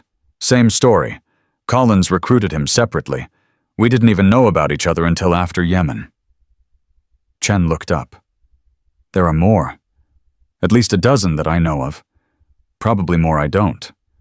All across military, intelligence, contractors. Names. I only know 3. Brooks and 2 others. Captain Reeves at Fort Bragg. Civilian contractor named Morrison. Works for a defense company. Does logistics. Rachel pulled out her phone. Spell them. Chen spelled. She typed. Sent it to Kim with one word, verify. What else? Rachel asked. That's all I know. I swear. I was small time, just passing intel. I didn't run operations or recruit people or anything like that. Collins handled everything. Now he's dead, and I'm... Chen's voice cracked. I'm fucked. Aren't I? Probably. But you just gave me something to work with. That buys you consideration. Not freedom. Not forgiveness. But a chance. Rachel moved to the door. Knocked. Captain Steiner. The door opened. Steiner looked between them. We heard everything. Recordings already being sent to your embassy. Good. Keep him isolated. No calls, no visitors. Someone's going to try to get to him. Already arranged. Maximum security. 24-hour watch. Steiner handed Rachel a card. Your weapon's at the front desk. You're cleared to leave. But Thompson, don't come back. Once is stretching cooperation. Twice would be a problem. Understood. Thank you. Rachel collected her sidearm, walked out into fading sunlight. Vienna was beautiful at dusk. golden light on old buildings. She didn't see any of it. Her phone rang. Kim. I got your message, already running those names through databases. Kim's voice was tight. Thompson, if this network is real, if it's as big as Chen says, this is going to explode. Courts-martial, federal investigations, media circus. Good. Burn it all down. Every traitor, every compromised operator. Clean house completely. It could take years. Then take years, but get it done. Rachel found a bench, sat down heavily. Chen said he didn't know about the ambush, didn't know they'd use the intel to kill Ghost Squadron. You believe him? Does it matter? I don't know. Maybe. Rachel rubbed her face. He looked scared. Genuinely scared. Like he'd made a mistake and couldn't take it back. Like he was sorry. Sorry doesn't bring your team back. No, it doesn't. Rachel watched people walk past. Normal people living normal lives. But maybe it means something. Maybe intent matters. He sold us out for money but didn't mean for us to die. Does that make him less guilty? That's for a court to decide. Not you. I know. I wanted him to be a monster. Someone I could hate completely. But he's just a weak man who made terrible choices. That's somehow worse. Why? Because monsters are easy to fight. Weak men are just sad. Rachel stood. I'm catching the next flight back. Should be stateside in 20 hours. There's a situation here. Rachel's stomach dropped. What kind of situation? The video of you shooting yesterday, the one where you dropped 4 hostiles and saved the Rangers, it's gone viral. Not military viral, civilian viral. 40 million views. News outlets are calling. CNN, Fox. All of them want interviews. Want to know who you are, what Ghost Squadron was, why you were hiding. Tell them no. I did. Doesn't matter. They're doing stories anyway. Speculation, anonymous sources. Some of it's accurate. Most isn't. But the narrative's building. You're becoming famous whether you want it or not. Rachel closed her eyes. I can't do famous. I can barely do existing. I know. But Thompson, there might be a way to use this. Control the narrative. Tell your story on your terms. Show people what operators sacrifice, what betrayal costs. Make Ghost Squadron mean something beyond classified files. They already mean something. To me. Then make them mean something to everyone else, too. You've got a platform now, a voice. Use it to honor them, to push for change, to make sure this network gets exposed and destroyed completely. Kim paused. Or don't. Walk away. Disappear again. Either way, the story's out there. You just get to choose if you're part of it. Rachel thought about her team, about carrying their bodies through the desert, about 3 years of silence and guilt and hiding, about 25 perfect shots that reminded her who she used to be, about protecting Rangers yesterday because that's what Ghost Squadron did. Maybe Kim was right. Maybe silence wasn't honoring them. Maybe silence was just more hiding. I'll think about it, Rachel said. Right now, I just want to come home. Home to the motor pool. Home to... She stopped. Realized she didn't know what home meant anymore. The motor pool wasn't home. It was a hiding place. Her barracks wasn't home. It was a cell she'd built herself. Ghost Squadron had been home. Her team, her purpose, her family. And they were gone. I don't know what home is anymore, she admitted quietly. Then maybe it's time to figure that out. Come back. Rest. Heal. Then decide what comes next. Whether that's staying in service or getting out. Doing interviews or staying quiet. Hunting the rest of this network or letting others handle it. Kim's voice softened. You've done enough, Thompson. More than enough. Nobody expects you to keep carrying this alone. Feels like I have to. That's the PTSD talking. That's survivor guilt. That's 3 years of punishing yourself for something that wasn't your fault. Kim paused. You know what your team would want. They'd want you to live. Actually live. Not just exist. Not just survive. But find something worth living for besides guilt and duty. Rachel's eyes burned. I don't know how. So learn. You learn to shoot with a broken rifle. You learn to lead a fire team again. You learn to fight back. Learning to live can't be harder than that. Feels harder.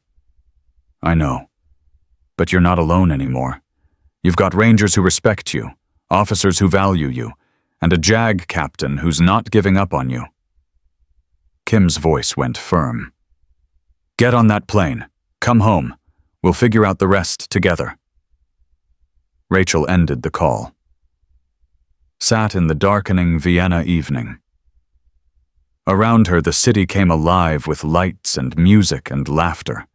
People living, loving, being human. She'd forgotten what that felt like. Maybe it was time to remember. She walked to the taxi stand, got a ride back to the airfield. The cargo plane was loading for the return flight. She showed her ID, climbed aboard, found a spot among the cargo nets, sat down, closed her eyes. This time she slept. And this time when the dreams came, they weren't all nightmares. Some were memories of her team laughing, joking, being alive and whole and together. Some were yesterday's firefight. Clean shots, good tactics, Rangers she'd protected. Some were possibilities, futures she couldn't quite see, but could almost feel. Lives she might live if she learned how. When she woke, they were over the Atlantic, coming home. Her phone had 63 new messages. Most were press requests, interview offers, book deals, movie rights, all asking the same thing. Who is Ghost 01? Tell us your story. Rachel deleted them all except one. It was from Marcus Rodriguez. Thompson, Rangers are doing a thing tonight. Informal. Beers and bullshit. You should come. We owe you. Plus Harrison wants to arm wrestle you. It's going to be hilarious. She stared at the message. An invitation. To be normal. To be part of something. To stop hiding and start living. Her hands shook as she typed a response. What time? The reply came instantly. 2000. Building 4. Bring stories. Leave the hero shit at the door. We just want Thompson, not Ghost 1. Rachel smiled. Actually smiled. Small, but real. I'll be there. She looked out the window, watched the sun rise over the ocean. New day. New start. Same broken woman with same shaking hands and same scars. But maybe that was okay. Maybe broken things could still work, could still be part of something, could still matter. The plane descended toward Ramstein, connection to stateside flight waiting. Home in 12 hours. Home. The word still felt strange, but less impossible than before. Rachel closed her eyes again. This time not to sleep, just to breathe, to exist, to let herself feel alive for 5 seconds without guilt choking it down. 5 seconds became 10, became 30, became 2 minutes of just being Rachel Thompson, not Ghost 01, not Master Sergeant, not broken veteran or traumatized survivor or any other label, just Rachel, breathing, living, still standing. And for the first time in 3 years, that felt like enough. The plane touched down at Fort Benning just after 1900. Rachel had exactly 1 hour to get to Building 4. She almost didn't go. Stood outside her barracks for 10 minutes trying to talk herself out of it. These were Rangers. Warriors. Heroes. They didn't need a broken maintenance clerk drinking their beer and taking up space. But Marcus had said to bring stories. And Rachel had stories. 3 years' worth she'd never told anyone. Maybe it was time. Building 4 was an old recreation hall. Rachel heard the laughter before she opened the door. Inside, 20 Rangers sat around tables. Beer, pizza, music playing low, normal soldiers doing normal things. They went quiet when she entered. Marcus stood.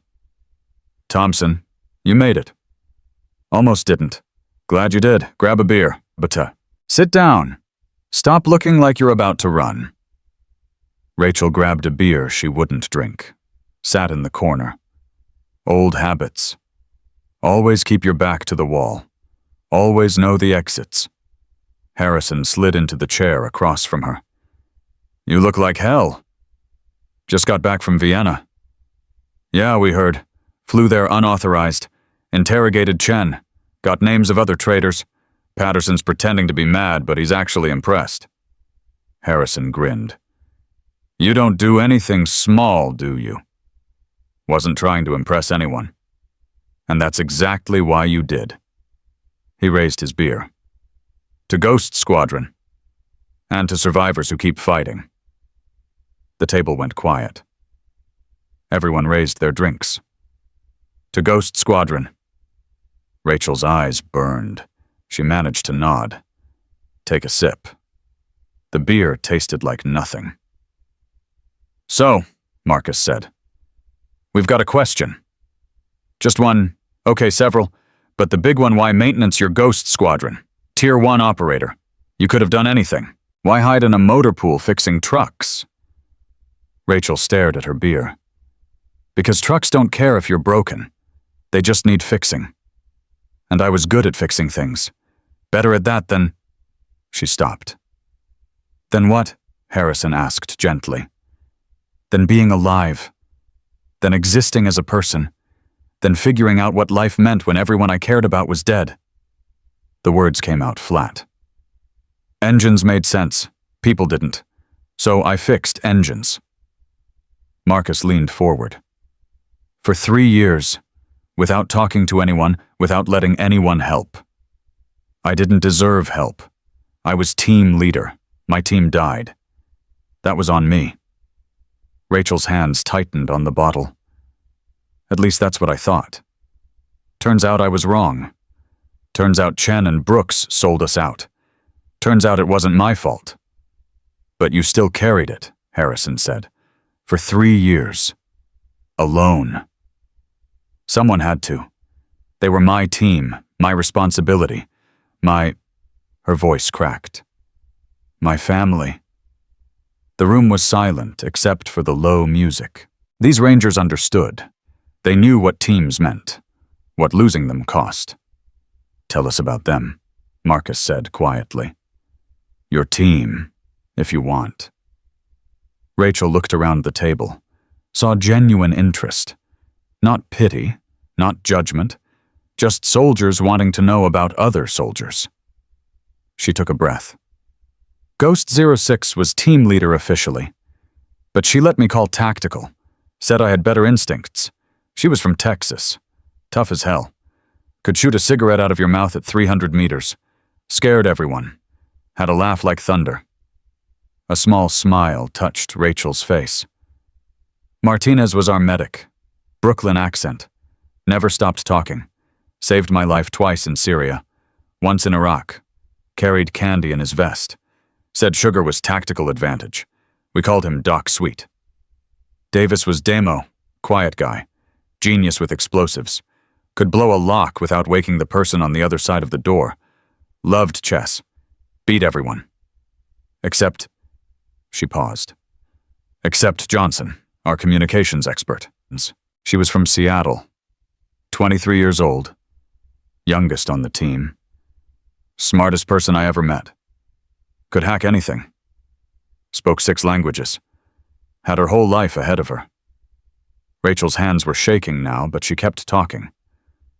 Wilson was heavy weapons. Chicago. Played college football. Could carry 200 pounds of gear and still move faster than anyone. Protected us. Always put himself between the team and danger. That's how he died. Took an RPG meant for the rest of us. She stopped. Swallowed hard. And Chen. We thought he was one of us. He wasn't Ghost Squadron, but he worked with us sometimes. Logistics, intel. We trusted him. That was our mistake. Not your mistake, Harrison said firmly. His betrayal, his choice, his guilt. I know that now. Doesn't make it hurt less. Rachel set down her beer. They died because someone valued money over honor, over lives, over everything that matters. And I survived because Wilson threw himself on an RPG, because Doc Sweet got me to the extraction point before he bled out, because Ghost 06 held the line until the helo arrived. I survived because they made sure I did. That's not survivor's guilt, Marcus said. That's survivor's responsibility. They died making sure you lived. So live. Actually live. Make their sacrifice mean something. I don't know how. You're doing it right now, sitting here, talking to us, being human. Marcus smiled slightly. That's living. Not easy. Not pretty. But real. Rachel wanted to argue, wanted to say it wasn't enough. But looking around the table at these soldiers, some barely 20 years old, some scarred and tired and carrying their own ghosts, she saw something she'd forgotten. Community. Brothers. Sisters.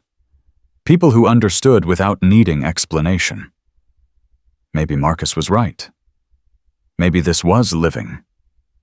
Messy and incomplete and painful. But alive. Thompson, Jenkins spoke up from the end of the table, the ranger who'd taken a round in his armor plate. Can I ask something? Sure. Yesterday, when you were shooting, your hands were shaking so bad I thought you'd drop the rifle. But every shot was perfect. How? Rachel looked at her hands, still trembling slightly.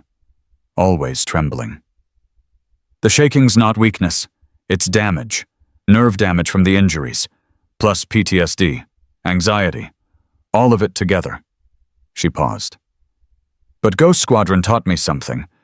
Broken things can still work if you understand how they're broken.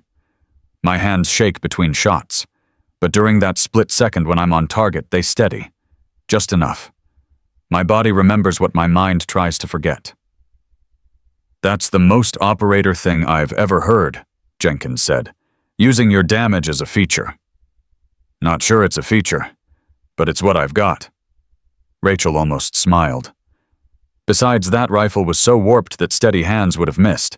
Shaking actually helped with the micro-adjustments. The table laughed. Real laughter. The kind that came from soldiers who understood gallows humor, who knew that sometimes you laughed or you broke. So what's next? Harrison asked. For you. You staying and getting out, doing those interviews everyone wants. I don't know. 24 hours ago I was hiding in a motor pool. Now I'm... Rachel gestured vaguely. Whatever this is. Famous viral, I don't even know what to call it. How about alive? Marcus suggested. Call it alive and figure out the rest later. Marcus is right, a new voice said. Captain Kim stood in the doorway. She looked exhausted, but determined.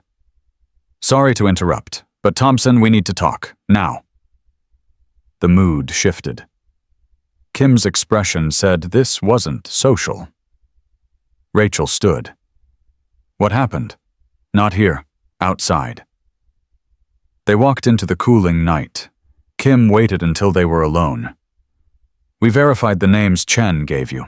Captain Reeves, Morrison. Both confirmed. Arrested 2 hours ago.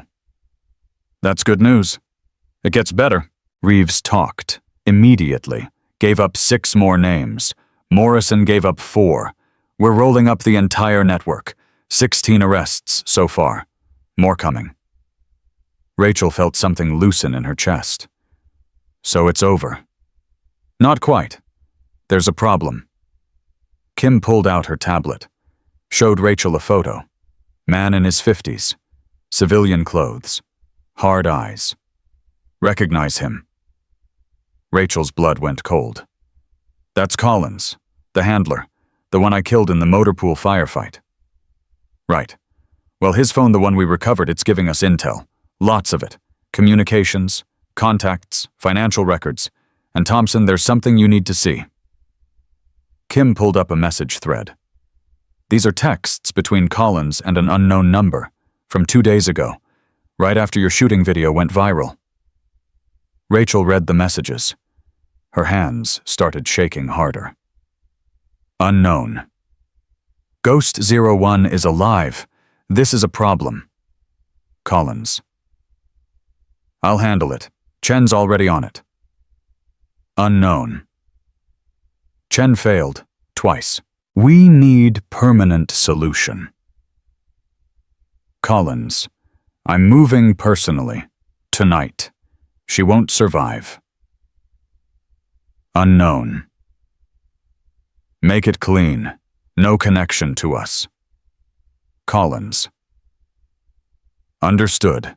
But if I fail, activate Protocol 7. Unknown. That's extreme. Collins. She's Ghost Squadron. Extreme is necessary. Rachel looked up. What's Protocol 7? We don't know. The phone cuts off there. Collins died before he could activate anything. But Thompson, that unknown number. We traced it. Partial trace. It's stateside. It's military. And it's senior level. How senior? Colonel. Maybe higher. Someone with access to everything. Someone who's been running this network from the top. Kim's voice was grim. Someone who knows you're a threat and wanted you dead. Someone who might still want you dead. Rachel's mind raced. Chen said nobody knows the top. The network's compartmented. It is. But the top knows everyone. Sees everything. Controls everything. And Collins was taking direct orders from whoever that unknown number is. Kim met her eyes. Thompson, you're still in danger. Real danger. From someone with resources and authority and motivation to silence you permanently. So what do? We keep digging, keep tracing, keep arresting people until someone talks, until we find out who's running this. Kim paused. But in the meantime, you stay protected. 24-hour security. No going anywhere alone. No unauthorized travel. I'm not hiding again. I'm not asking you to hide. I'm asking you to be smart. This person, whoever they are, they've already tried twice. They'll try again. Maybe with more resources. More planning. More. Rachel's phone buzzed. Unknown number. She showed Kim. Don't answer it, Kim said. Rachel answered it. Put it on speaker. Ghost 01. The voice was male, calm, educated. I've been wanting to talk to you. Who is this? Someone who made a mistake. Several mistakes, actually. First was thinking Ghost Squadron died in Yemen. Second was thinking Chen could finish the job. Third was underestimating how dangerous one traumatized operator could be. A pause. You've caused significant problems, arrested 16 of my people, exposed a network that took years to build, cost me millions in revenue and resources. Good. Hope it hurts. Oh, it does. But pain teaches lessons, and you've taught me something valuable. You can't be bought, can't be scared, can't be reasoned with. That makes you unique, dangerous, and utterly fascinating. Rachel's hands clenched. Get to the point. The point is simple. Stop. Stop investigating. Stop talking. Stop existing as a problem. Disappear. Actually disappear this time. Change your name. Leave the country. Vanish completely. Do that, and you live. Keep pushing, and you die. Along with everyone you care about. I don't care about anyone. You made sure of that when you killed my team. I didn't kill them. Chen and Brooks killed them. I simply provided the opportunity. The voice stayed calm. Reasonable. Like discussing weather. But if you insist on being difficult, I have no problem expanding the body count. Captain Kim, for instance. Or those Rangers you're so fond of. Marcus Rodriguez, Harrison, Jenkins. Even that Range Officer Williams. All easily accessible, all vulnerable, all dead if you don't back off. Kim's face went white. Rachel's went cold. You threatened them, Rachel said quietly. And I will find you. I will hunt you through every hole you hide in, and I will put a bullet in your head. That's not a threat. That's a promise. Brave words, but you don't even know who I am. How will you find someone you can't identify? Same way I found Chen. Same way I'll find every person in your network. I'll follow the blood until it leads to you. And when it does, when I'm standing over you, you'll understand what Ghost Squadron really meant. We don't leave missions unfinished. Silence on the line. Then, you have 48 hours. Disappear or suffer consequences. The line went dead. Kim was already typing. We're tracing that call. We're increasing security. No. Rachel's voice cut through. We're ending this. Now. How? By doing exactly what he doesn't expect. Not hiding, not running, not backing down. Rachel's eyes were hard now. Focused. We go public. All of it. The network. The arrests. Chen's confession. Everything. We put it on every news channel, every social media platform. We make it so visible that killing me becomes impossible without exposing himself. That's risky. Everything's risky. But right now I'm a secret threat. Someone he can eliminate quietly. We make me public, make my story known, make my survival matter to millions of people, then killing me becomes a liability. The attention would be massive. Investigations would intensify. He'd be exposed. Kim thought fast. It could work, if we control the narrative, if we do it right. Then let's do it right. Set up interviews, press conferences, whatever it takes. I'll tell everything. Ghost Squadron, Yemen, the betrayal, the network, all of it. Rachel paused. And I'll dare him to come for me publicly, because I'm done hiding. I'm done being afraid. I'm done letting traitors control my life. Thompson, this is going to change everything. Your privacy, your safety, your entire life. My life changed the moment my team died. This is just me finally accepting it. Rachel looked back at Building 4, at the Rangers inside, at the community she'd found. I have people worth protecting now, worth fighting for. He threatened them. That was his mistake. Kim nodded slowly.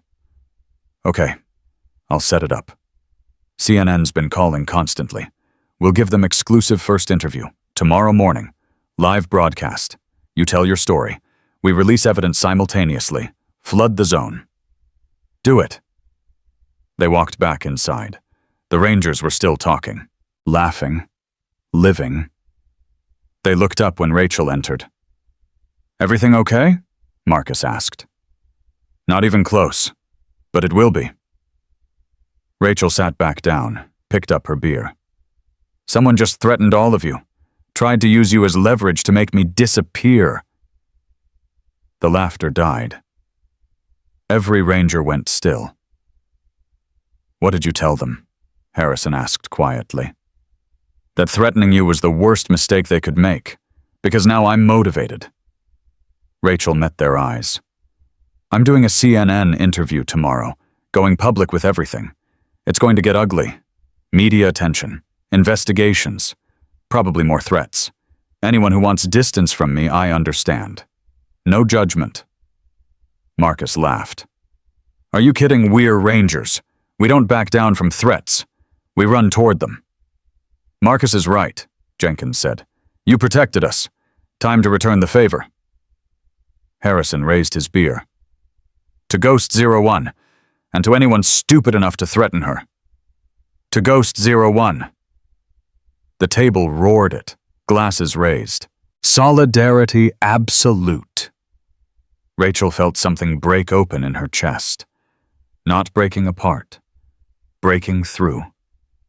3 years of isolation cracking under the weight of community.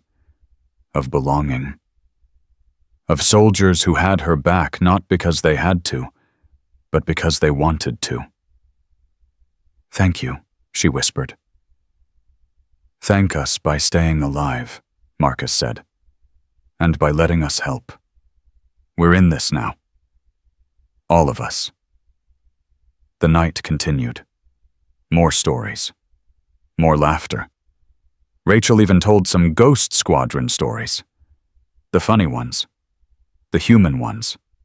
The moments between missions when they were just people trying to survive and find meaning, and occasionally eat pizza that didn't taste like cardboard. By midnight, Rachel felt more human than she had in 3 years. By 0200, she was exhausted, but peaceful. She walked back to her barracks with an escort 2 Rangers Kim had assigned. They were professional, alert, taking the threat seriously. Rachel's phone buzzed, text from an unknown number, different from before. Ghost 01.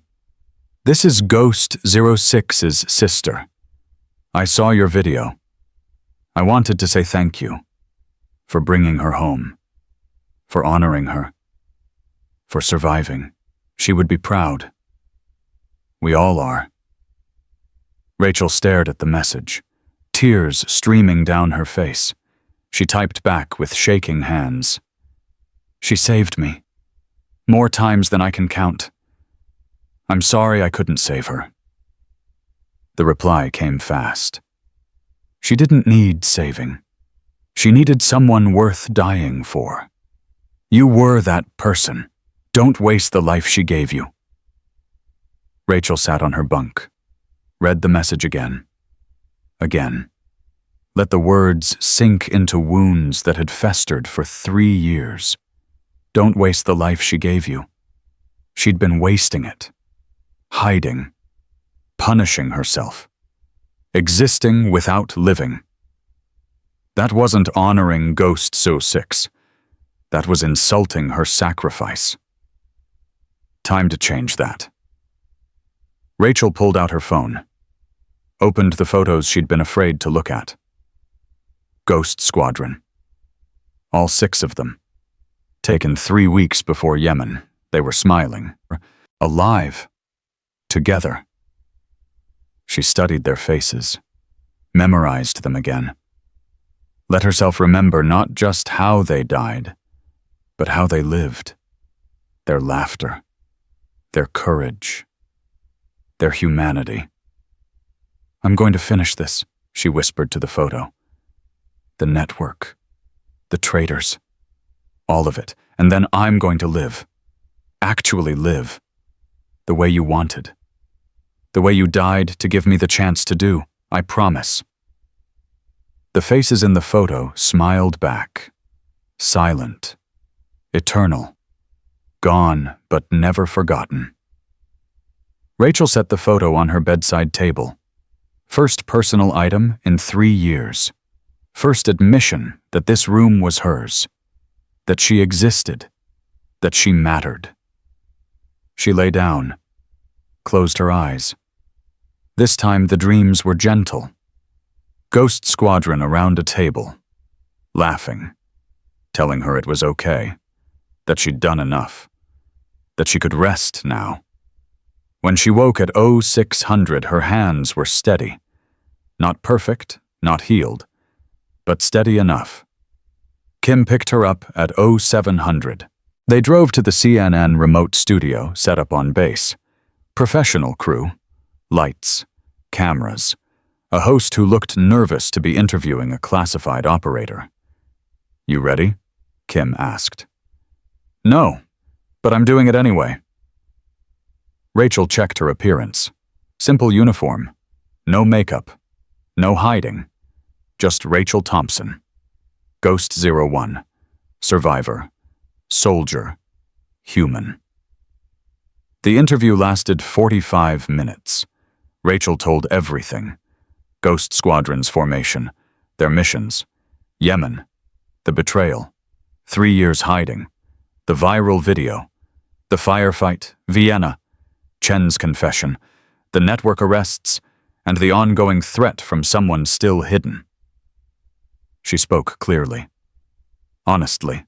Let her hands shake on camera.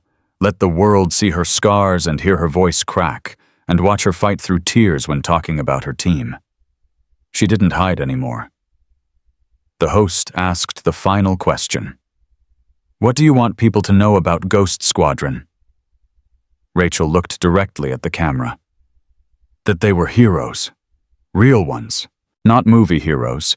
Real people who chose service over safety, who died protecting others, who believed in something bigger than themselves. Her voice was steady now. Strong. And that their sacrifice won't be wasted. I'm going to hunt down every traitor in this network. Every person who values money over honor. Every coward who hides behind rank while soldiers die. I'm coming for all of them. And to the person at the top, the one who threatened my friends yesterday, you made a mistake. You showed me you're afraid. And you should be. Because Ghost Squadron doesn't quit. We don't hide. And we don't forgive traitors. She stood. Unpinned her microphone. Walked off camera. Kim was waiting. That was perfect. 40 million people watching live. Every news outlet is picking it up. You're trending worldwide. And Thompson? She smiled. That final message. That was terrifying. Whoever's running this network just realized they created their own worst nightmare. Good, let them be afraid. But let them understand what it feels like to be hunted. Rachel's hands were shaking again, but her voice was steel. Ghost Squadron's been dead for 3 years. Time to resurrect them, even if it's just me. Her phone exploded with messages. Support, threats, interview requests, marriage proposals, death threats, everything. One message stood out. From Patterson. Master Sergeant Thompson, report to my office. 1300. Come ready to discuss your future. Because after that interview, you have options. Use them wisely. Rachel showed Kim. He's going to offer you reinstatement, Kim said. Full rank, cleared for duty. Probably a position training operators or leading investigations into the network. What if I don't want that? Then tell him. But Thompson, think carefully. You just told 40 million people you're hunting traitors. You'll need resources, authority, support. The military can provide that. Or you can go civilian. Start a security company, write a book, do speaking tours, whatever you want. The point is, you have choices now. Real ones. Make the choice that lets you live, not just survive. Rachel thought about her team. About 3 years in hiding. About 25 perfect shots with a broken rifle. About rangers who'd become friends. About finally feeling human again. I want to finish what we started, she said. Ghost Squadron's mission, hunt the network, protect operators, make sure no one else gets sold out and killed for money. But I don't know if I can do that in uniform. Don't know if I can follow orders when I spent 3 years learning not to trust the chain of command. Then do it your way. Take what resources the military offers. But stay independent, consultant, contractor, liaison. Whatever title lets you work without compromising who you are. Kim smiled. You're Ghost 01. You don't fit in boxes. Stop trying to. At 1300, Rachel walked into Patterson's office. He was waiting with 2 others, a general she didn't recognize, and Harrison. Master Sergeant Thompson, Patterson said. General Marks, He flew in from the Pentagon after watching your interview. He has a proposal. General Marks stood. Old-school soldier, chest full of ribbons, hard eyes that had seen everything. Thompson, that was one hell of an interview. You just declared war on a criminal network with reach into every branch of military and intelligence.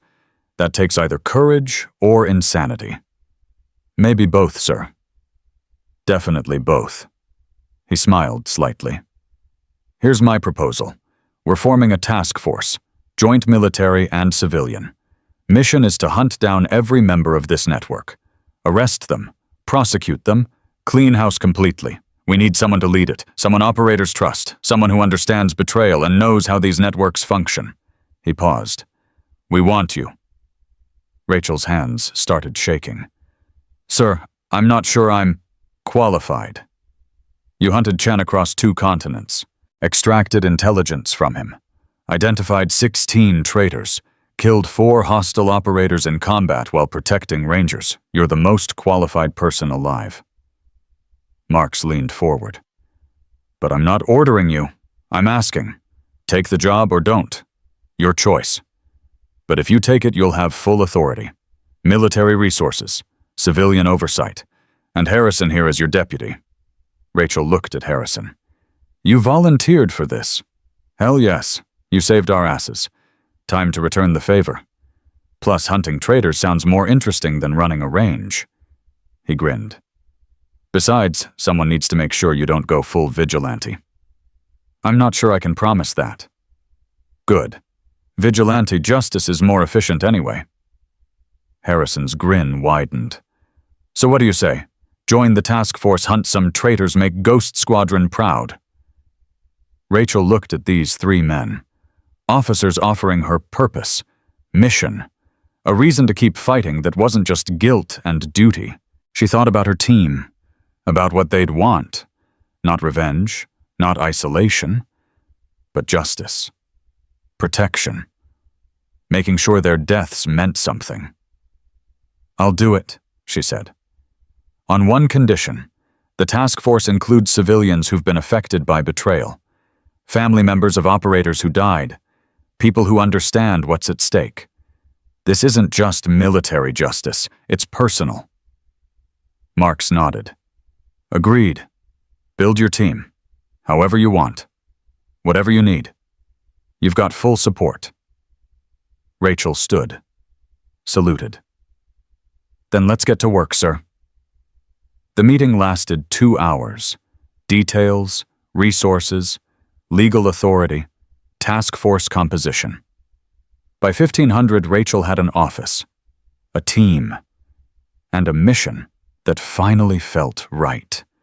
She spent the rest of the day making calls, recruiting people, building something that felt like Ghost Squadron but bigger, more inclusive.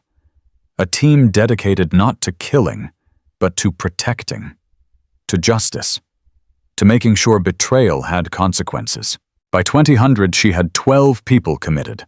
Operators, analysts, lawyers, family members, all united by one goal: clean house. Completely.